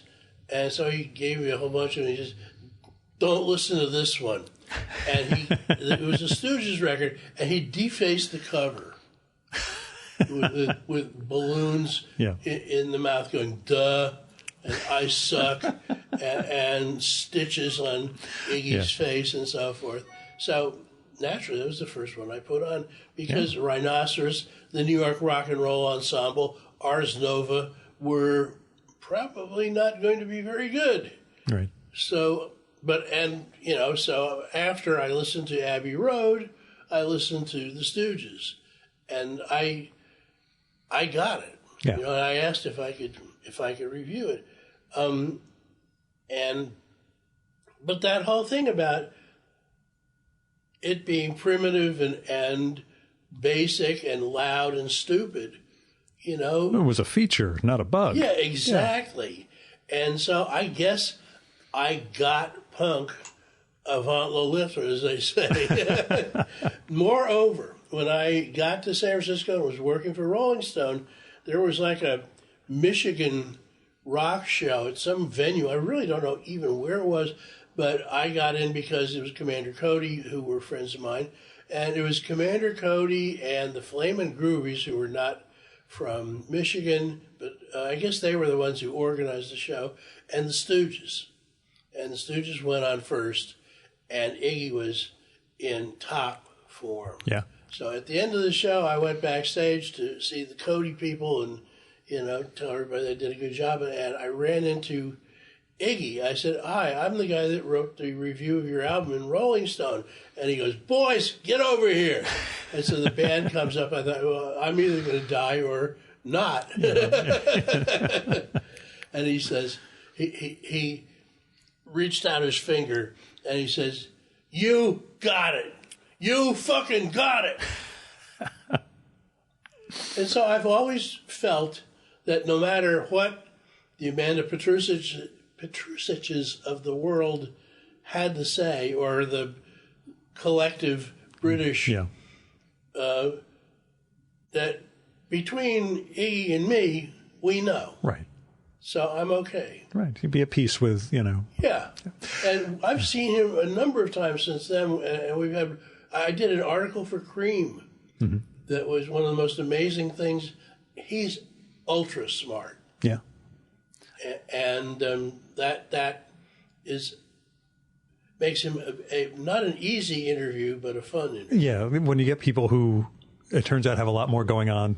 Right. You find the conversation just rolling. Exactly. Yeah. And I've got a wonderful story about the time I saw him duet with Bobby Blue Bland. But yeah. As a friend of mine, as my friend in Canada said the other day, I'm good with anecdotes. So I said I'm in my anecdotage. Is there an actual memoir in your future? I wonder, is it something as I wonder at all, does it make any sense, or will the history... There's a lot more I'd like to do. One thing I really want to kick this rock and roll thing over. Mm-hmm. The third book will be disco punk, the return of roll to rock and roll. Mm-hmm. In other words, because you do have a chapter where we wonder where the roll went. Right. Yeah. And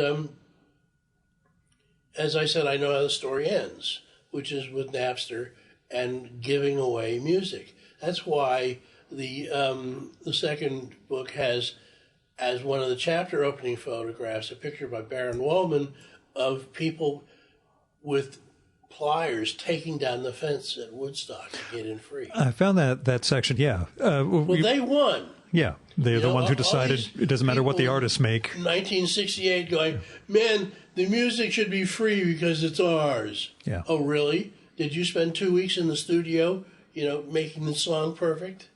Or the Stevie Wonder story you have where it's, most of a year and they come up with 4 of the greatest albums. Right. Of the era. But the flip side of that, you also cite immediately after that point in Woodstock, George Clinton's contention that it's from after Woodstock that everything becomes as commercial as it does. Right. That it's now everything is a transaction, nothing's... The lesson of Woodstock was, yes, you can market to these people. Mm-hmm. Yeah. And yes, you can make it look groovy while making it also commercial.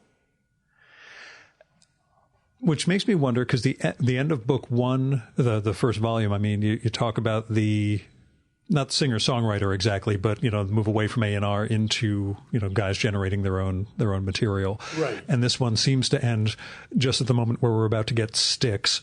And, that sort of, just to use them derisively. But while I was living it, I had a couple of friends in San Francisco who were all getting free records. And I said, this is the nostalgia-proof decade. But I was wrong. The current era? No, no. The 70s. The 70s? Yeah. Styx, Kansas. Yeah.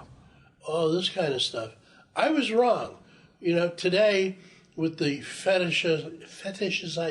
Fetishization? Thank you. Yeah. Of vinyl. Yeah. And I made this point on the show before. I'm convinced that whole fetish for vinyl is all going to end when those kids have to move to another apartment.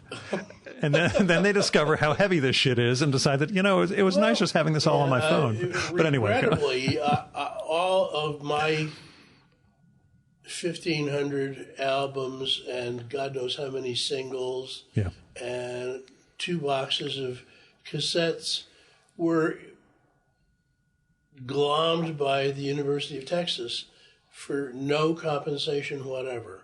I needed to move them out of storage. I couldn't afford the money, $180 a month, to store them. I was in Europe, and they weren't doing me any good. I wanted to put them in storage, but I couldn't get. It was UT said, "Oh, we'll make an archive with your name on it. Give you a tax receipt for it." No, not even. Well, they were going to do that. Yeah, but they never did. Yeah. They never paid me money. Right. So a couple of years ago, the head of the Austin Record Convention, which is probably the largest record collectors event in, I don't know, the U.S. or the world, I'm not sure. He came to me and said, "Hey, Ed, where is your vinyl?" And I said, "It's at UT. They took it from me, and they won't give it back." Yeah. He says, "I think I might be able to get it back for you." Another guy this happened to was a Hispanic DJ around here, and he had an immense record collection of Hispanic albums, and I got them back for him. I said, "Great." So he made an effort and failed, but he put the germ of the idea in my head, and the basic thing that everybody I talked to said was, "Do you know a lawyer who honestly wants to go up against UT? They don't exist." Yeah. So there was an exhibit at the Harry Ransom Center, which is where these things are, called Greatest Hits, showcasing the Lomax and other collections that they hold, supposedly including mine, but I didn't see a single object. Oh, really? But my name was on the wall text. I don't know. Yeah. Let it go. But the nostalgia for the 70s is somehow still these creeping. crate digger kids find an album with a weird cover, take it home, and convince themselves that it's good. And so there's been our neighbor's 16-year-old is like this. Yeah, he's there's been all these reissues of these, especially if they're limited edition, unknown. The punk band from Buffalo or something. Actually, there probably was one that was of course, good, but there's a psychedelic band from Fresno or something, and they lionize these people way above their actual value then and now. These are the albums I would get in the mail, play 3 tracks of.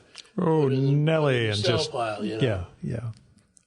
Which is again how they ended up in a used record joint. Yeah, exactly. Decades Somebody later. out there has discovered one of my cast-offs. Yeah, I will say the music-related episode that gets downloaded more than any other one. There's a musician named Gary Clark. He was in a band called Danny Wilson in the late 80s, mid 80s to be on 2 albums. Meet Danny Wilson and Bebop Mop Top. They had one single in the U.S., Mary's Prayer, that entered my soul when I was 16. Gary and I danced for about 5 years before I finally recorded with him.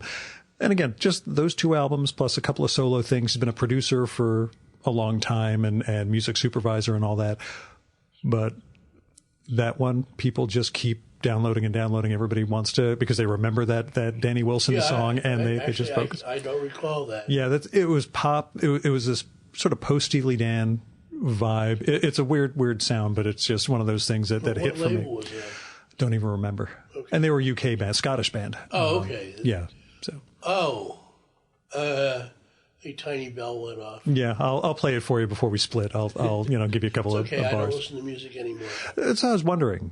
I don't enjoy it. Anything old even, or is it just Anything. Okay? When did that start for you? Oppressive.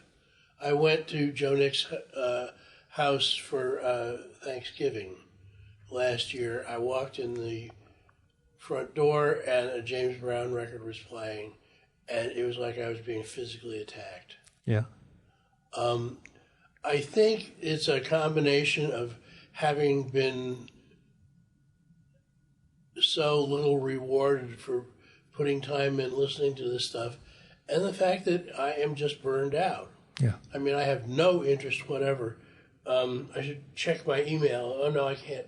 This one doesn't do that. Every day I get like 20 press releases for bands that nobody will ever hear. Yeah. The one that some of them have really terrible names, and the one that I pick on the most is called To Write Love on Her Arms. Do you want to listen to this band? I don't. There was another one called No Focus. I really don't want to listen to them. that might turn out to be some ambient thing that you can just groove in the background. But yeah, no, that's not a. You get five guys in T-shirts with beards. Yeah, and this to me, I live out in the suburbs. I don't have a commute. Anything I listen to is in my existing music collection on my iPod Touch now that I use. I only recently was in a hotel going on the treadmill because I took up running last year, and I used Amazon Music to find a running playlist, just something they'd compiled.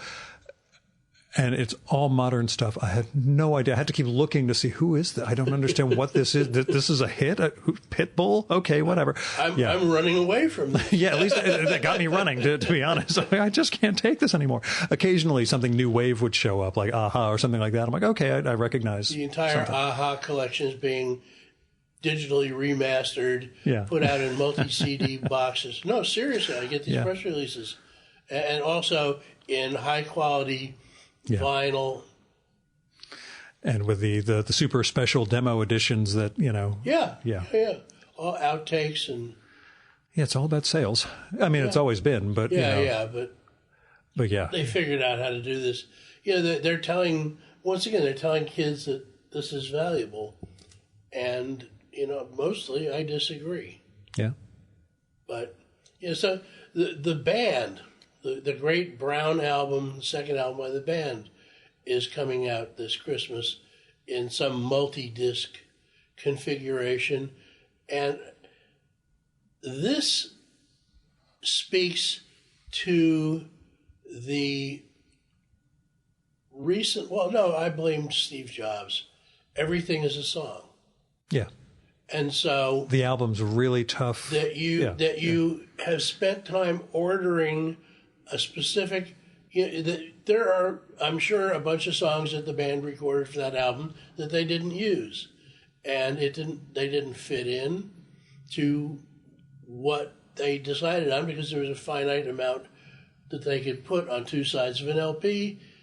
They picked what they figured was the best grouping, and then ordered them in a specific order, whether they did or whether their producer did. I don't know. But there's still a conscious hand. This is this artifact was crafted above and beyond its content.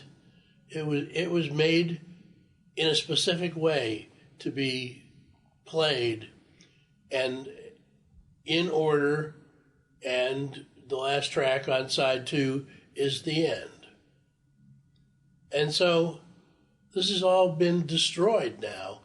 By this idea that everything is a song, nothing has context, and that you are to plug yourself into your playlist without regard for any emotional content that the music may have, and that's in part because you got it free.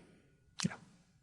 So the idea that music has an emotional content, has a social content, has a context in which it was created.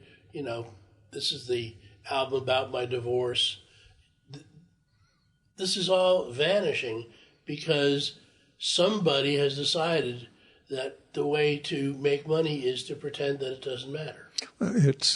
It ties into what you created in Volume 1, that technology and other phenomena that led to singles being done the way they were, and touring didn't work because for a stretch during the war there wasn't enough rubber for tires, so you couldn't go driving from city to city. In a similar way, digital distribution was better suited in those early dial-up days for 3.5 meg singles instead of full-size albums. Right. And yes, I see exactly where Volume 3 is going to finish up now. I really want to write it. I would like to go home. My office is set up like a factory. Mm-hmm. The chart books are here. There are other books over here. Here's the computer in front of me.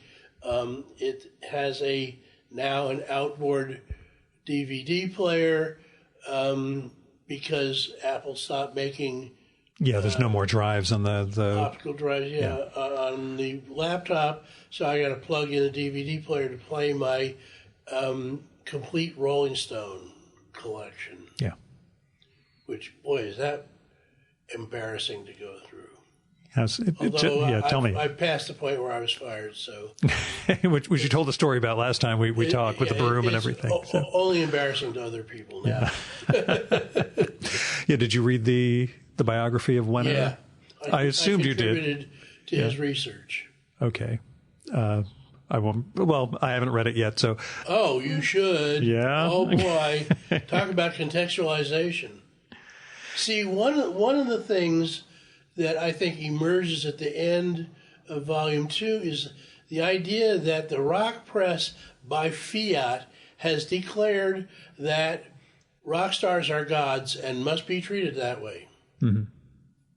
And that is a very serious, well, on the one hand, it's a really serious failing of the rock press and the people who bought into that, but it's also a setup for punk. So, yeah.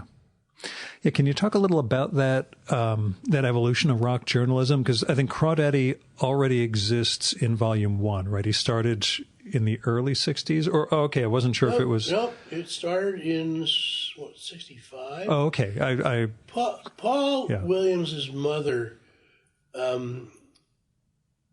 was involved in the record business somehow. I think you mentioned she was a jukebox sales owner, jukebox vendor or service person. Yeah. And but I only know all this because I listened on the drive into the city. I re-listened to our episodes. So don't think I've been obsessing about it for 3 years. But no, you just got to catch up. Paul, when he came out of the world of science fiction, and science fiction has a tradition of fandom and fanzines going back to the 30s, Hugo Gernsback and all those people. And so Paul said, wow, what about a rock and roll fanzine? So he made the first issue of Crawdaddy, stapled together, mimeographed, because he thought it was a good idea. Mm-hmm. And yet, at the same time, there was a bunch of serious Boston-based kids like John Landau and Peter Guralnick who were looking for an outlet.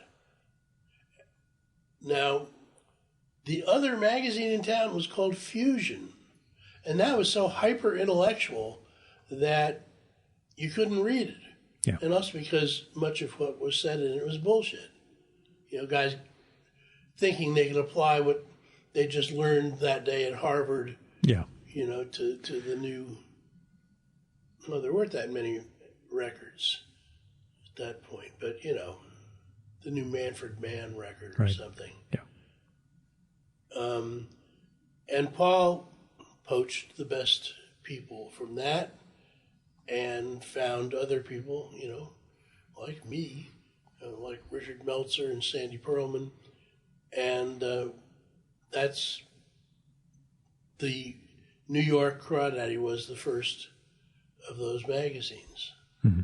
And when I went to the campus bookstore one day and saw the first, or not the first, but the Rolling Stone, and it had a thing in the back that said, we're looking for writers I thought, okay, I can do this. I have experience with magazines. Yeah. Little did you know it would destroy your life. Right, exactly. No, but I mean, it's working okay for you now. I was immediately a rock critic, not to be taken seriously by serious journalists, not to be treated well by anyone, unable to publish a book, and move on from that. You know, I just took it as a way to get into writing. Yeah. Which is what I'd always wanted to do. Which ever since I saw that copy of Confessions of an English Opium Eater Thomas de Quincey, nice. at home, and I asked my dad, who was Thomas de Quincey? He said, well, he wrote Confessions of an English Opium Eater. I said, well, but what else did he do? He said, I don't know, he ate opium. Yeah. You don't do a whole lot once you're eating opium. There is not much that he did do. Yeah. He didn't live very long, and he didn't seem to have, well, of course, he was doing that much opium, he probably didn't have all that much ambition. Yeah, the motivation really, really drops at that point. Yeah, so but I thought, wow, this guy's, I mean, he was in the 1700s, and I'm in the 1900s, and all he did was eat something, and he wrote a book about it. Wow, I could probably do something like that. Yeah, do you remember any, I'd say, thrill first time you saw your stuff in print? Or first book you saw of yours? Is there anything that was Books are important. Newspaper, magazine articles aren't. Yeah, I'm sure after the first one it was, that's all there is. Well, I typed my first article for Crawdaddy because I was the only person in the three-man office who could type fast. Mm-hmm. But first book kind of meant something when you saw it on a show? There was so much strife around getting it out. It was, the first guy who ran Rolling Stone Press, the guy who signed me to do this, the guy who liberated me from the daily paper in Austin, that famous day when I came home and found a telegram wedged in my door that said, would you like to do the first part of a 3-part history of rock and roll for Rolling Stone Press? And I called him up and I said yes. And then went in the next day and quit my job. Ha ha! But that guy was replaced by a woman named Sarah Lazen, who has since risen to be superstar literary agent. And she called me up. I was typing away, just having a lot of fun. She called me up. She said, everybody else is finished and you're not. I need this book immediately. You're making me look bad, which I didn't think was a compelling argument. Yeah. but she has this presence. So I knocked out the last chapter way faster than I would have liked to. Mm-hmm. And then it turned out she'd lied to me. Neither of the other guys had finished their parts either. Nice. And then it took forever to get paid. So by the time I actually had this brick in my hand... It was more an object of animosity and hatred than... Well, I was going, well, thank God that's over. Jeez. But then they actually sent me on a book tour, which no longer occurs, as you probably know. I tend to add... Well, it tends to be author self-funded, these things. Which I'm hoping I can come up with funds to do that. I have this idea of having Amtrak sponsor a tour that will take me west. They do that writers in residence or resident writers thing on the train. I know, and so I think they've got a hip PR person there, but I don't think my publisher understands what I want to do. Yeah, Dish. What's the goal? Well, the goal is Austin, Alpine, El Paso, Tucson, Phoenix, San Diego, Los Angeles area, San Francisco area, There is a train all the way up from San Francisco, from L.A. actually, all the way to Seattle. But I think you have to get off at different points because of various landslides that took out some of the tracks. Well, but, yeah. Up the West Coast. Yeah. And do Portland and Seattle, and then fly home. Yeah.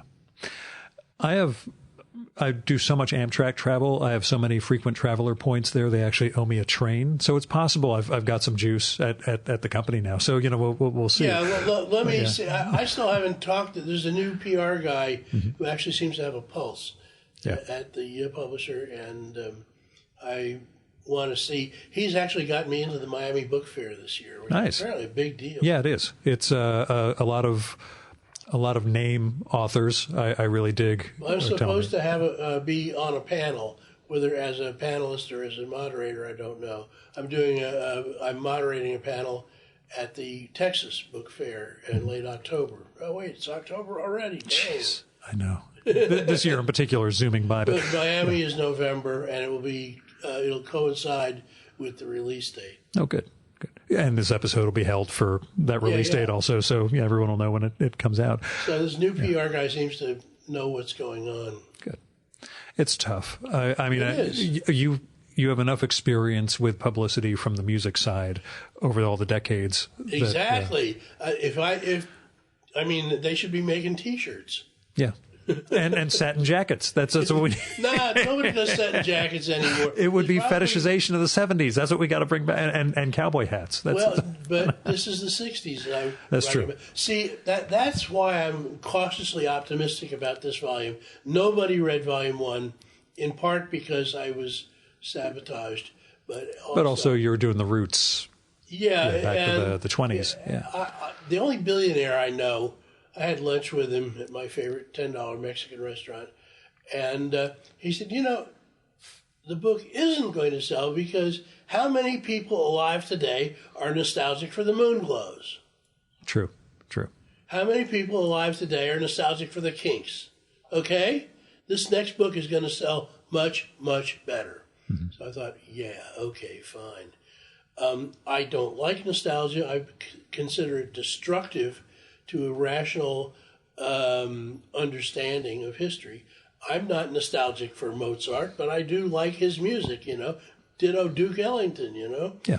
But so I was selling copies of Volume 1 at the Austin Record Fair, even though I couldn't get my vinyl over to the guy to sell for me.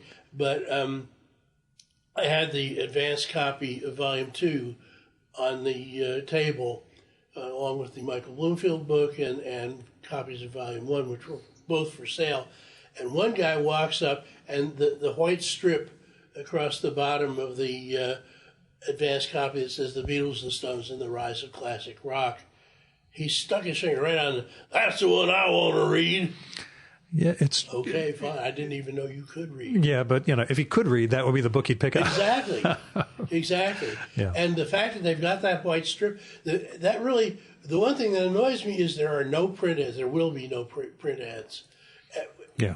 And how many people leafing through a magazine or a website who could see that white strip would go, that's the one I want. Yeah, I get you.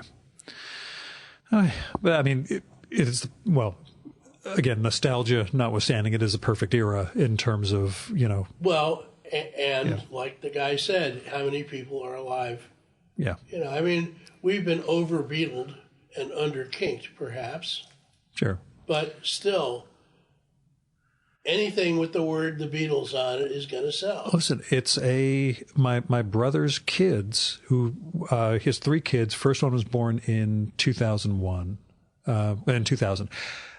And it's still, the Beatles were still the thing when they were little kids. They glommed onto music that way. And the same thing with Star Wars. In a weird respect, that first one still resonates with people in a way, which tells you there is something to that piece of art, whether music or movie. Yes, exactly. Yeah. Enduring stuff. Yeah. And I feel the same way about the Five Royales. I continually run into people who have just discovered the Five Royales. Yeah. And they seem to need to tell me that.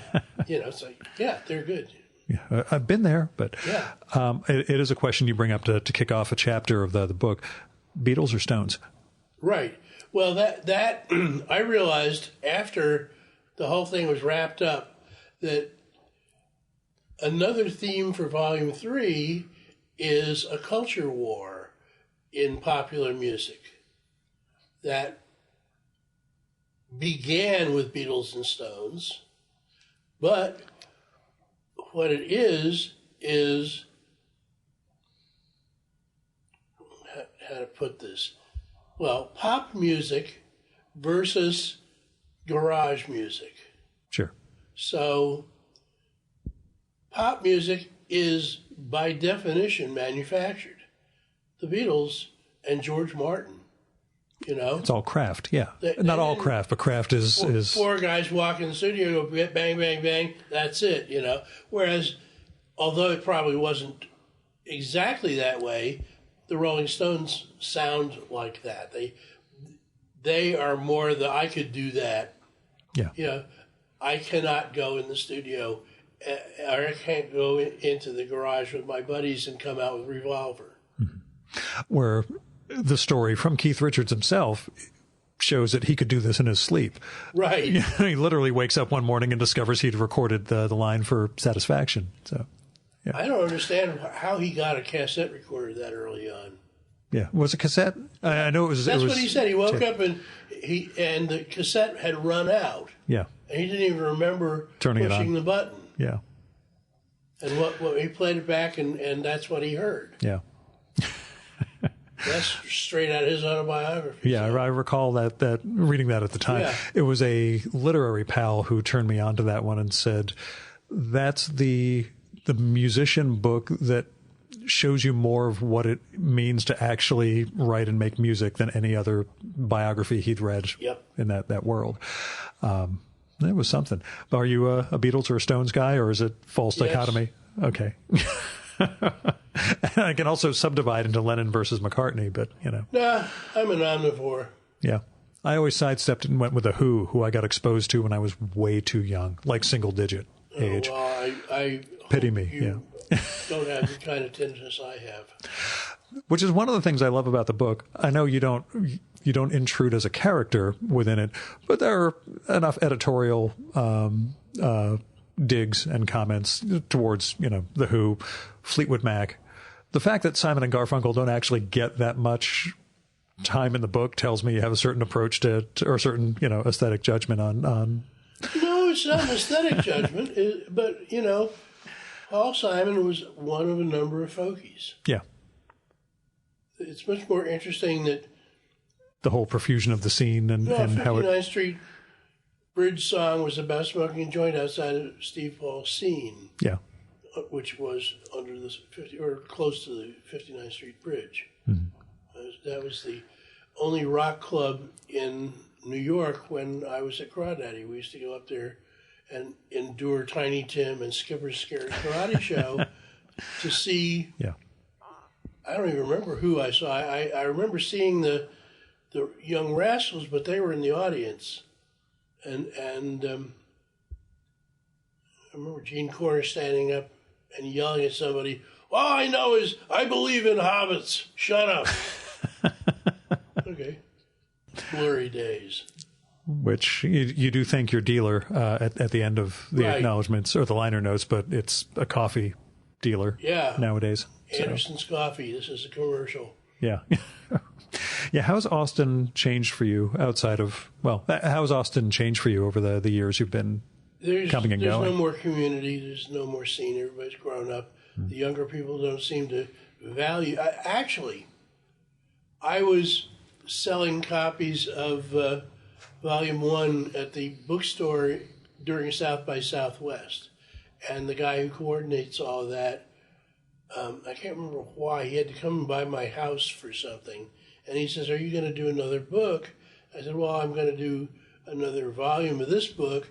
And after that, I want to do a book on creative communities." And the phrase, he went... You just were dead? Or? Yeah, exactly. He didn't understand what I was talking about. This is an ongoing question I have had for years now, and it ties into where you're going to end Volume 3. Where the fuck are the kids physically if they're not hanging out in record stores and video stores and bookstores? Like, where are they? And this came up, I recorded with Moby last year. He thinks they're just in basements or in their parents' houses, just screening away and texting and networking virtually. I will say something else. Yeah. There is no law. It's not in the Bible. It's not in the UN Charter. But music is no longer central to youth culture. Popular music is not central to youth culture. Hey, boomers, get used to it. Mm-hmm. Because it doesn't have to be. I don't think anything is central to youth culture these days. And in a way, that's a shame because it builds community. And community is very important to me. But that's just the facts. Yeah. And that's what I wonder, A, where they are, B, what it means that you're not in a record store hearing something for the first time and, hey, who is this? It's really disposable. I mean, when the downloading thing first happened, I was talking to John Goddard, one of my gurus, the guy who owned Village Music, the giant record store in Mill Valley. There's a picture of the inside of Village Music in Volume 2, people. If nothing... That's what kills me. The advanced copy doesn't have the picture. At least the ones I got doesn't have the picture. But you take a look at this picture and your jaw will drop. Yeah. And I went there every weekend and sometimes more often to trade in my promos and take credit and buy stuff out of those bins. Mm-hmm. Any one of these crate digger kids is just going to drool down the front of his shirt when he sees this photograph. Anyway, when the downloading thing started happening, I said to John, aren't you scared? And he goes, nah. My daughter will come upon an album and she'll download it and burn it onto a CD and play it for a couple of weeks and then get rid of it. It's over. Yeah. I thought, wow, how do people build careers? And then two things happened. Megastars like Britney Spears appeared, and where's she these days? Mm. And the other thing was, I read a comment by some old school record guy, and he said, well, we could make a lot of money signing hip hop, but those people don't have careers. Which is, in bulk, true. Mm-hmm. I mean, sure, Snoop Dogg has got it. Longevity. He's got longevity, but what happened to all those guys in New York that were making noise in the 80s? That can be a self-fulfilling prophecy of we're not signing them, therefore they don't have careers because they're not getting support. Well, but the thing is... You remember, though, they couldn't get live shows. Yeah. Insurance wouldn't cover it because... which we know is also code for other issues. Negroes, doesn't it? That's it. And it's but anyway, they weren't signing hip-hop because there wasn't a... Well, what the guy said was the artists weren't interested in careers. They were interested in making money now. And that, I guess, ties in to a larger context of download culture. It only exists now. Yeah. Like when Napster was really going, at no point was I using it to get whatever the contemporary thing was. I was finding singles from 1982 that were out of print that you couldn't find anywhere, but somebody had digitally, converted it and put it up. And I will never find this song otherwise. I would pay artist X, but there's no way to do that. And then, it turns out not everybody has my sense of ethics and morals when it comes to music like this. So, and the whole streaming thing now, it's really funny. Somebody has done a meme on Facebook using that old home taping is killing music. Yeah. And it says streaming is killing music, and it should be illegal. Yeah. And I was audio cassette guy, recording off the radio when I was a kid. That's how I got that Danny Wilson song. And then the RIAA came out with a study that people who tape buy more legitimate product than other consumers. Because they're the ones who actually care enough about music to do this. Yeah. I hope I find that for the third volume. Yeah. And I think I will, because a friend of mine in L.A. who... is the resource? No, he made a joke. I said, but home taping is killing music. He says, yeah. I was walking down the street peacefully in Los Angeles, and I saw this cassette, grab a song, and just stab the fuck out of it. Were there stories you wish you could have substantiated for book 2? Were there things that it's too much of a rumor, I don't have any... No. In fact, what I was proud of was being able to get 2 sources on the death of Jim Morrison. Yeah? Because I thought that was a really illuminating section. And it was something that a French friend of mine told me, and I remembered him telling me, and I got a hold of him, and I said, you told me this story. And then he got back to me immediately. Then a weird thing happened. Through Facebook, a woman contacted me and said, you probably never heard my name, but I was a photographer in Austin in the 80s, and I'm going to Austin to take care of some family business, and I'd like to have lunch with you. So I said, okay. So I said, so you're in Paris. What are you doing in Paris? And she says, oh, I've got 2 things that I do. I'm a caretaker of Jim Morrison's grave, and I lead tours of the cathedral at Chartres, explaining the occult iconography that is hidden in it. Yeah. I thought, okay. Good career choice. And you make a living at this? I said, it's funny, because I'm writing this book, and I asked her if she'd ever heard of Gerard Bar-David, who was my source, and she said no. I said, well, because he told me the story about the way Jim Morrison died. And I started telling it to her the way Gerard had told it to me, and she kept... Finishing my sentences and so forth. I said, well, Agnes Varda was... Yeah, she put the ice in the bathtub, and okay. And I said, the bar on the Rue Seine. Yeah. Okay, fine. Yeah. So you had backup. That's. Yeah, I figured so. Between her and Gerard, who don't even know each other. Right.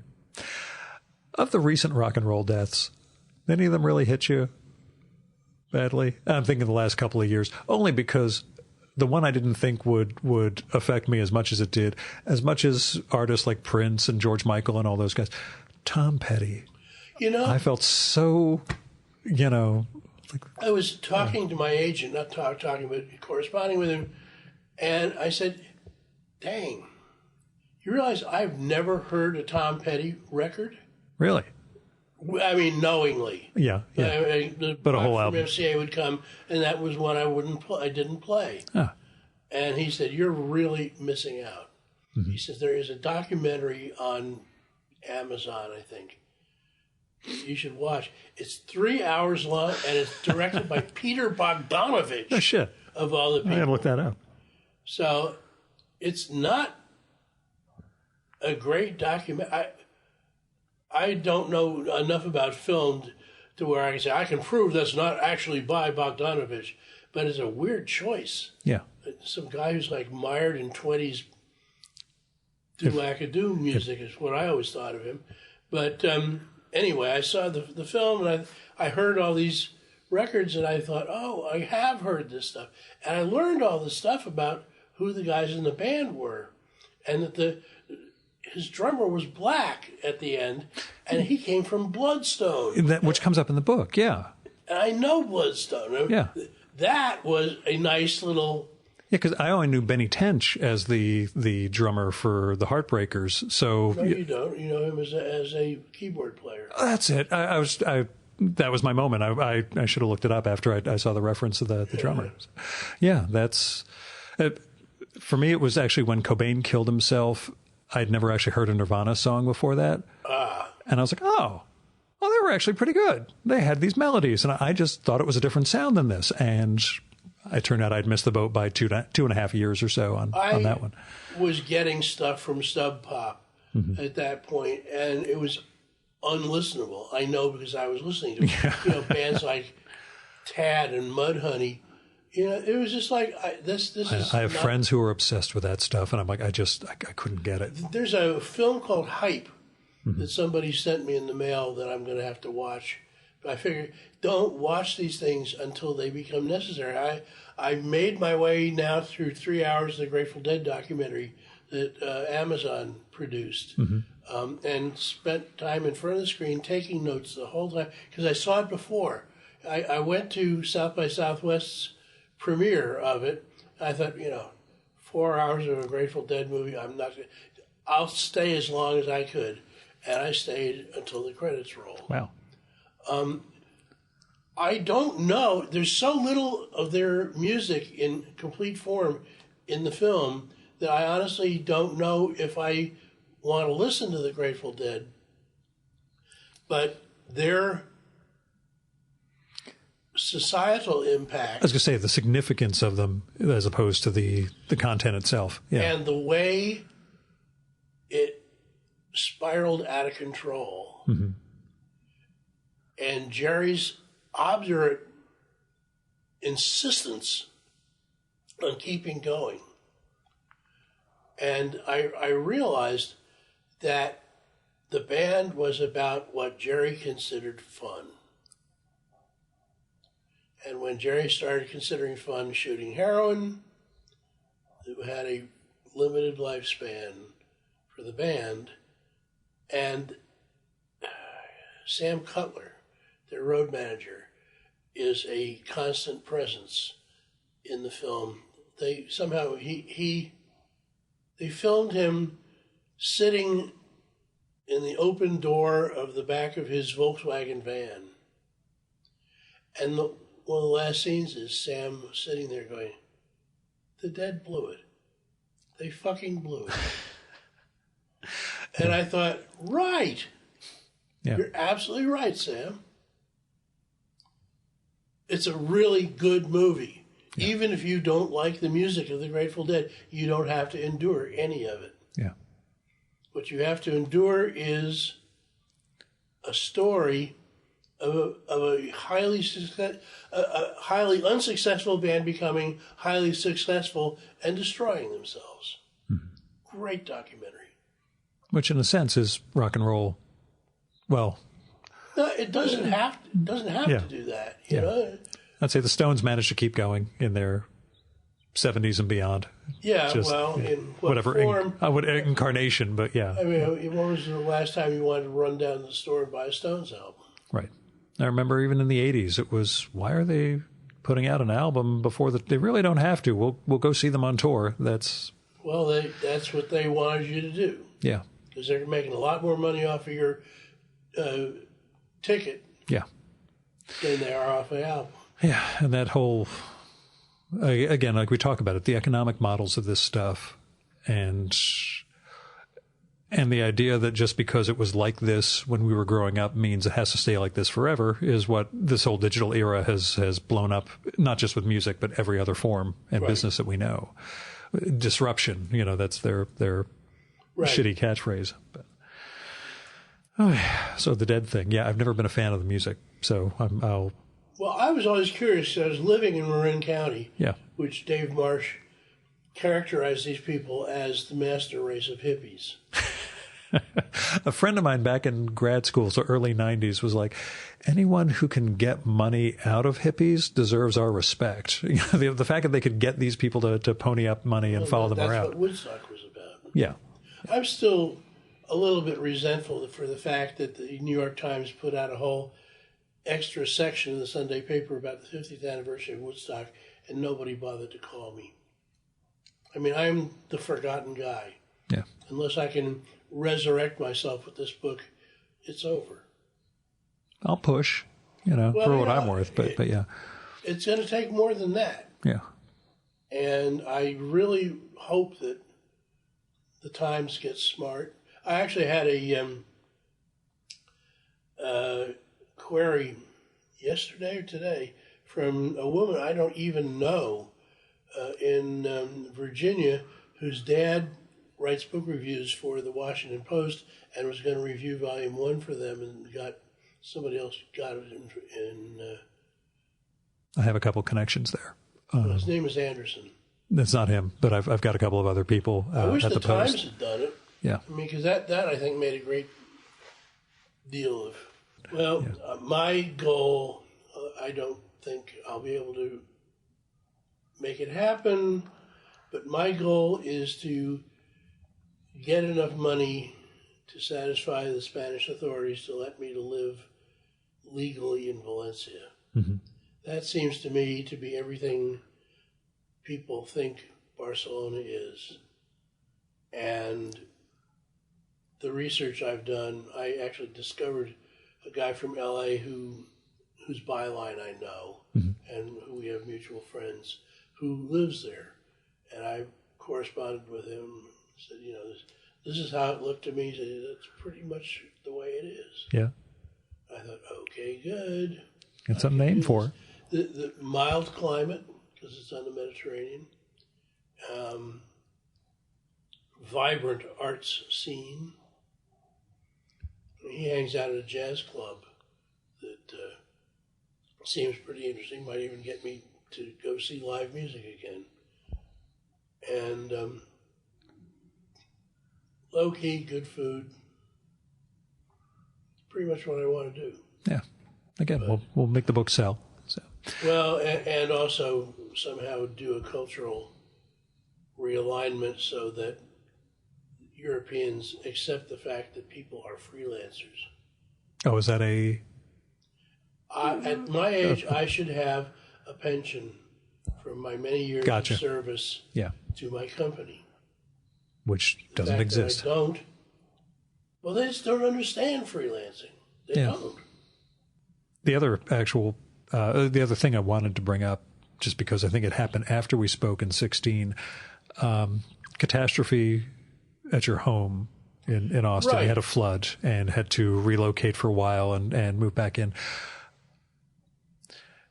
Any sense of not, throwing things out and just starting over again, but, was there what was the experience, I guess, for you in terms of kind of rebuilding after? Much stuff was destroyed, and I threw out a lifetime worth of books. Yeah.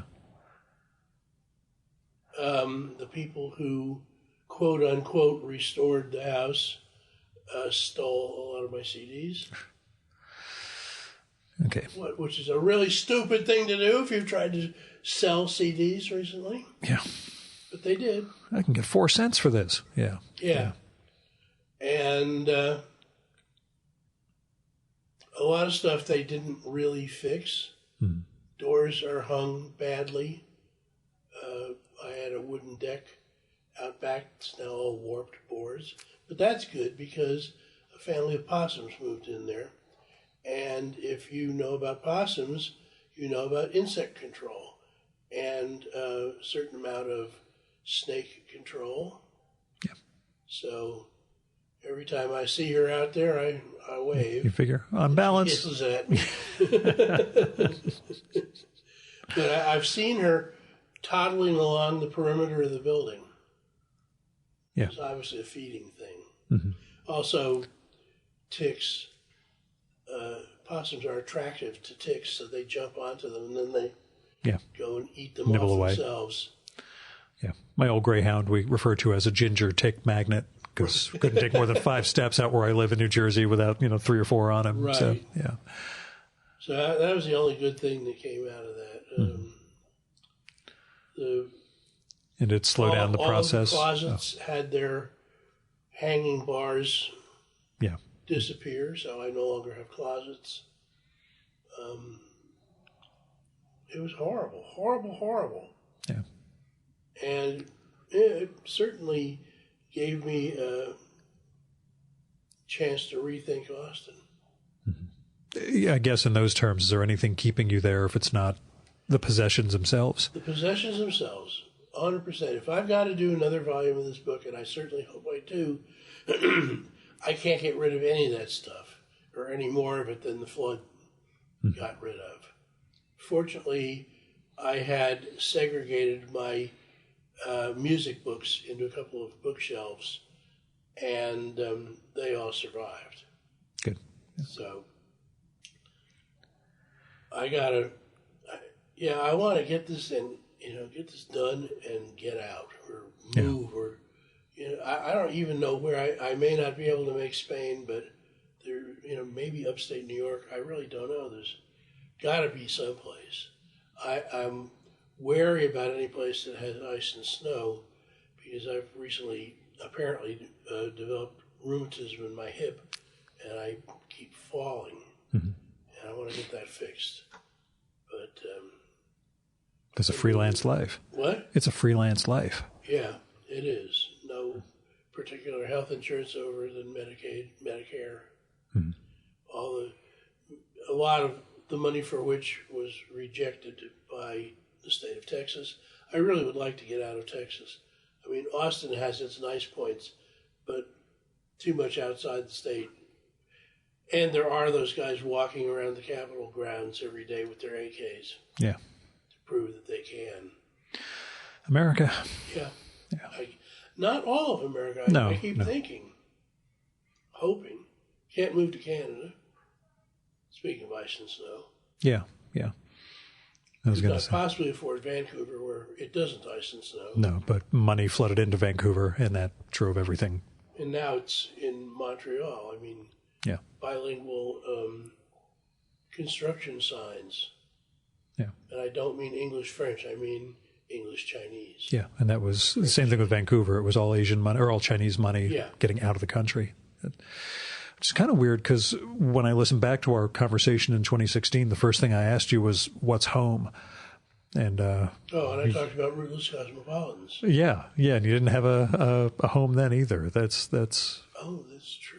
Yeah, you were just coming back. I was still at Tony's place.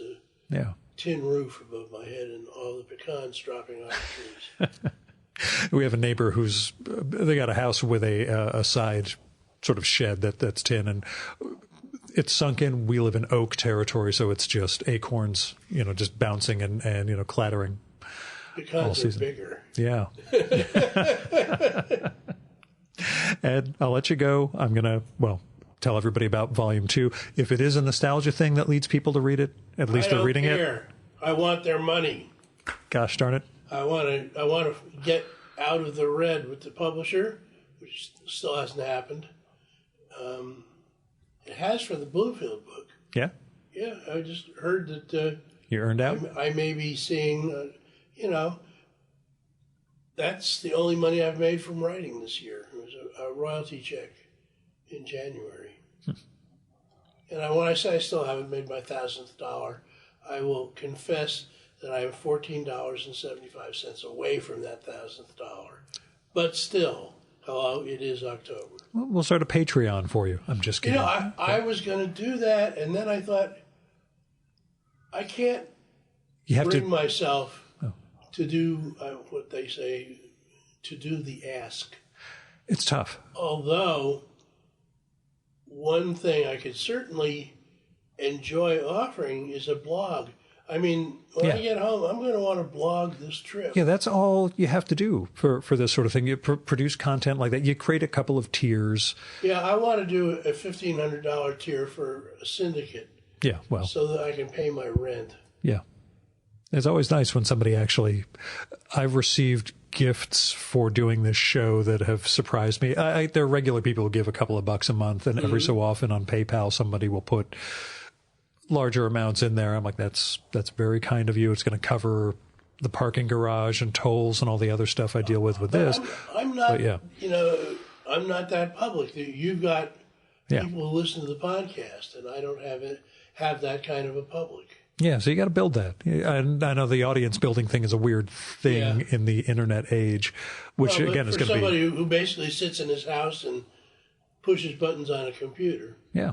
But you write stuff. That's the sort of thing that, I like writing, That's another reason I want this book. I want to get back into that daily routine of, Billboard, Rolling Stone. Wait, I've had enough of this. sit down, turn it into prose. Yeah. Okay, that's finished. Now, yeah, I should have asked that with both 1 and 2, volumes 1 and 2, the time spent researching versus time spent writing. I don't keep records of that. Yeah, I wasn't sure if it feels like it's more one or the other. Well, like I said, I've got these notepads, legal notepads, that I take notes on. And I got one for Rolling Stone, one for Billboard, and one for films. Mm-hmm. And so, as a result, I got that neat quote from that girl in Monterey Pop at the beginning of the description of the Monterey Pop Festival. I can't remember exactly what she said, but it was perfect. Yeah.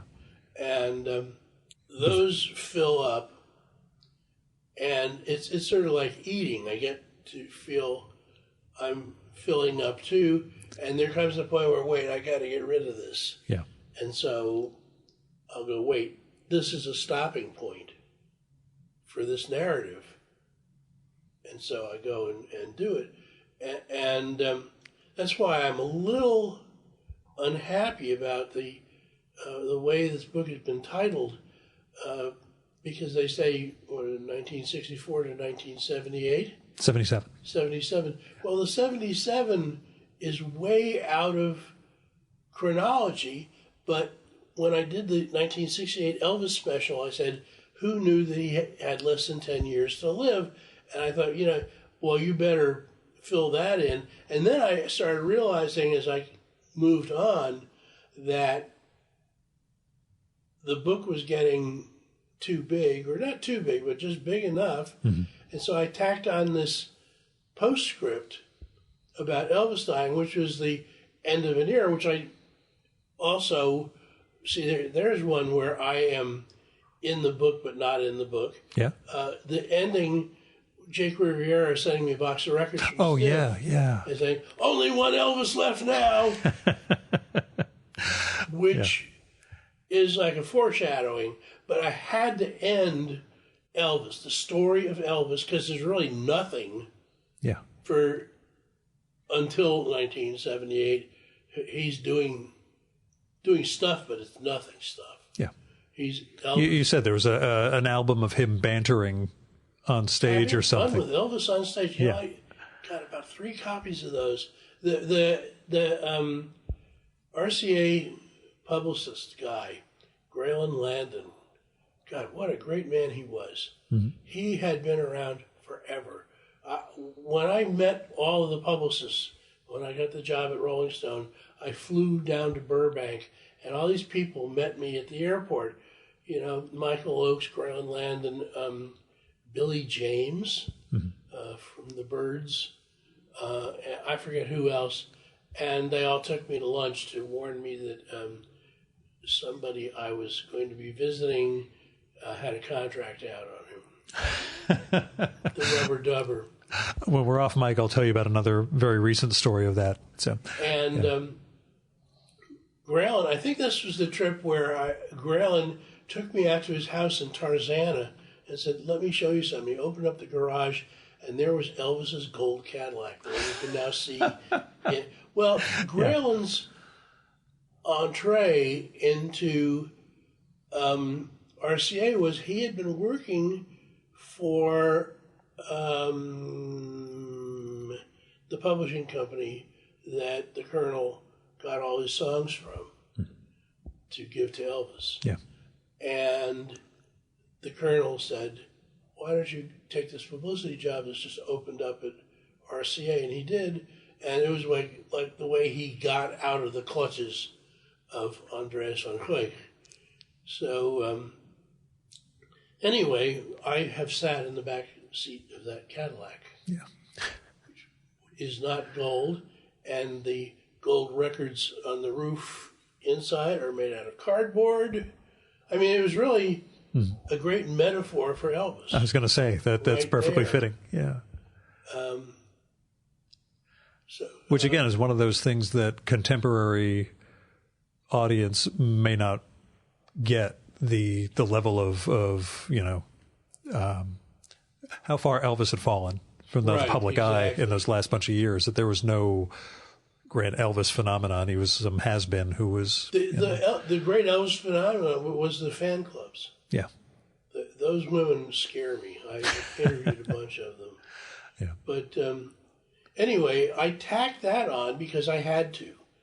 And my editor insisted on putting this banner on the cover that says 1978. Well, there's a whole lot of stuff before 1977, before 1977 that I haven't dealt with. Anybody who buys this book looking for punk or disco is going to be disappointed. There is pre-disco, all those parties at Mancuso's Loft and so forth, and I put that there as a foreshadowing of how I wanted to talk about that.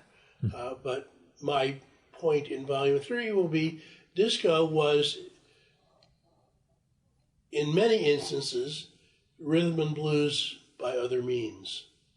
I look forward to it. Which is what I tell people, people who listen to too many bubblegum disco, Fly Robin Fly, all that Munich and the Marauder stuff and no, actually, Marauder's important because of New Order. Right.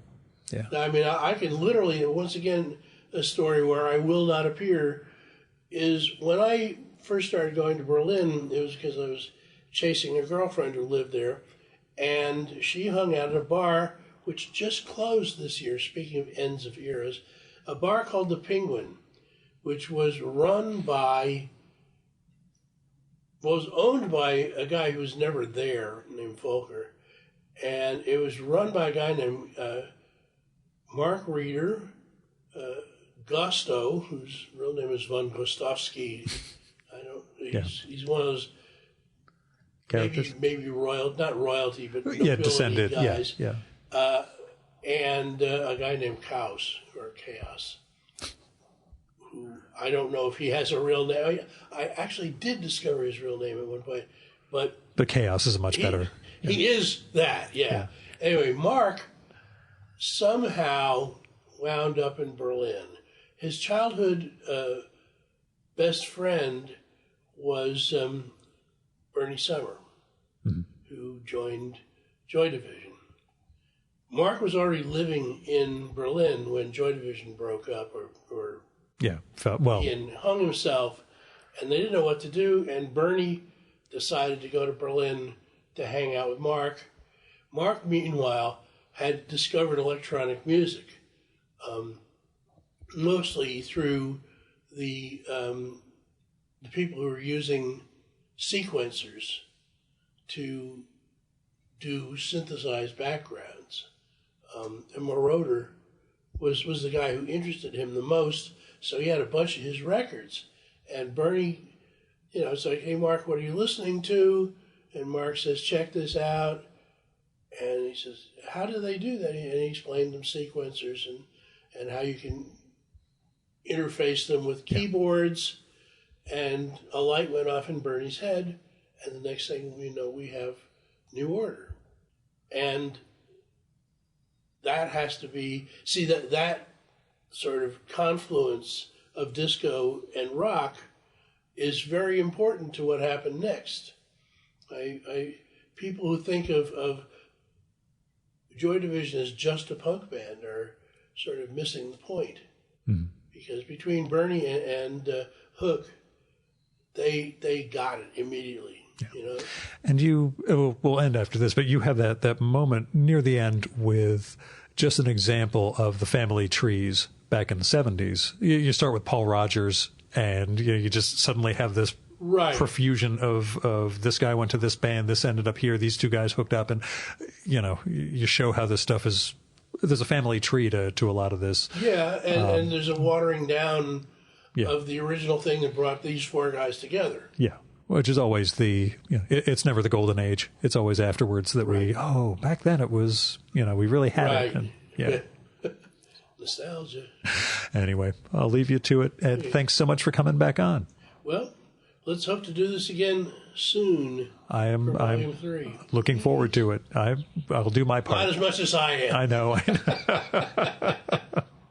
And that was Ed Ward. Thanks for listening. If you haven't read them already, go pick up The History of Rock and Roll, Volumes 1 and 2 from Flatiron Books. And leave a tribute to Ed on Facebook or Twitter or wherever they put up an obit site. If his work meant something to you, let other people know about it, okay?